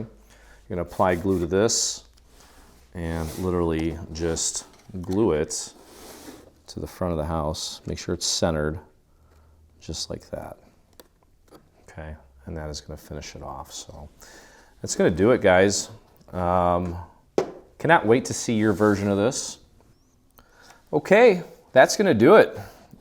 Quite the project, quite the accomplishment. Who would have thought you could make something that cool out of paper? Well, I did, but now that I'm actually seeing it, it is fantastic. And as I mentioned, all you need to do now is just apply some glue to the back flat section of this little staircase or set of steps. It's not really a staircase. And then I wouldn't worry about putting glue on the bottom. Get that centered and just press that up against the main structure. Make sure that looks good, and it does. And just hold it there, applying a little bit of pressure, and that is going to do it. So anyways, hope you guys enjoyed the video and the process. If you did, please consider hitting that subscribe button on our YouTube channel. And I cannot wait to see your house. So if you do put one together, visit us on our official group on Facebook. Go over to Facebook, do a search for Dreaming Tree Official. That's where you'll find myself and over 47,000 other dreamers that inspire us daily. So again, cannot wait to see it. And as always, look forward to crafting with you again. Hey, thanks for crafting along with me. I hope you enjoyed this video. If you did, check out some of our other videos and please consider hitting that subscribe button. Also, don't forget to visit our site and check out our free SVG section where you'll find over 140 free SVG files complete with assembly tutorials. I'll see you in the craft room.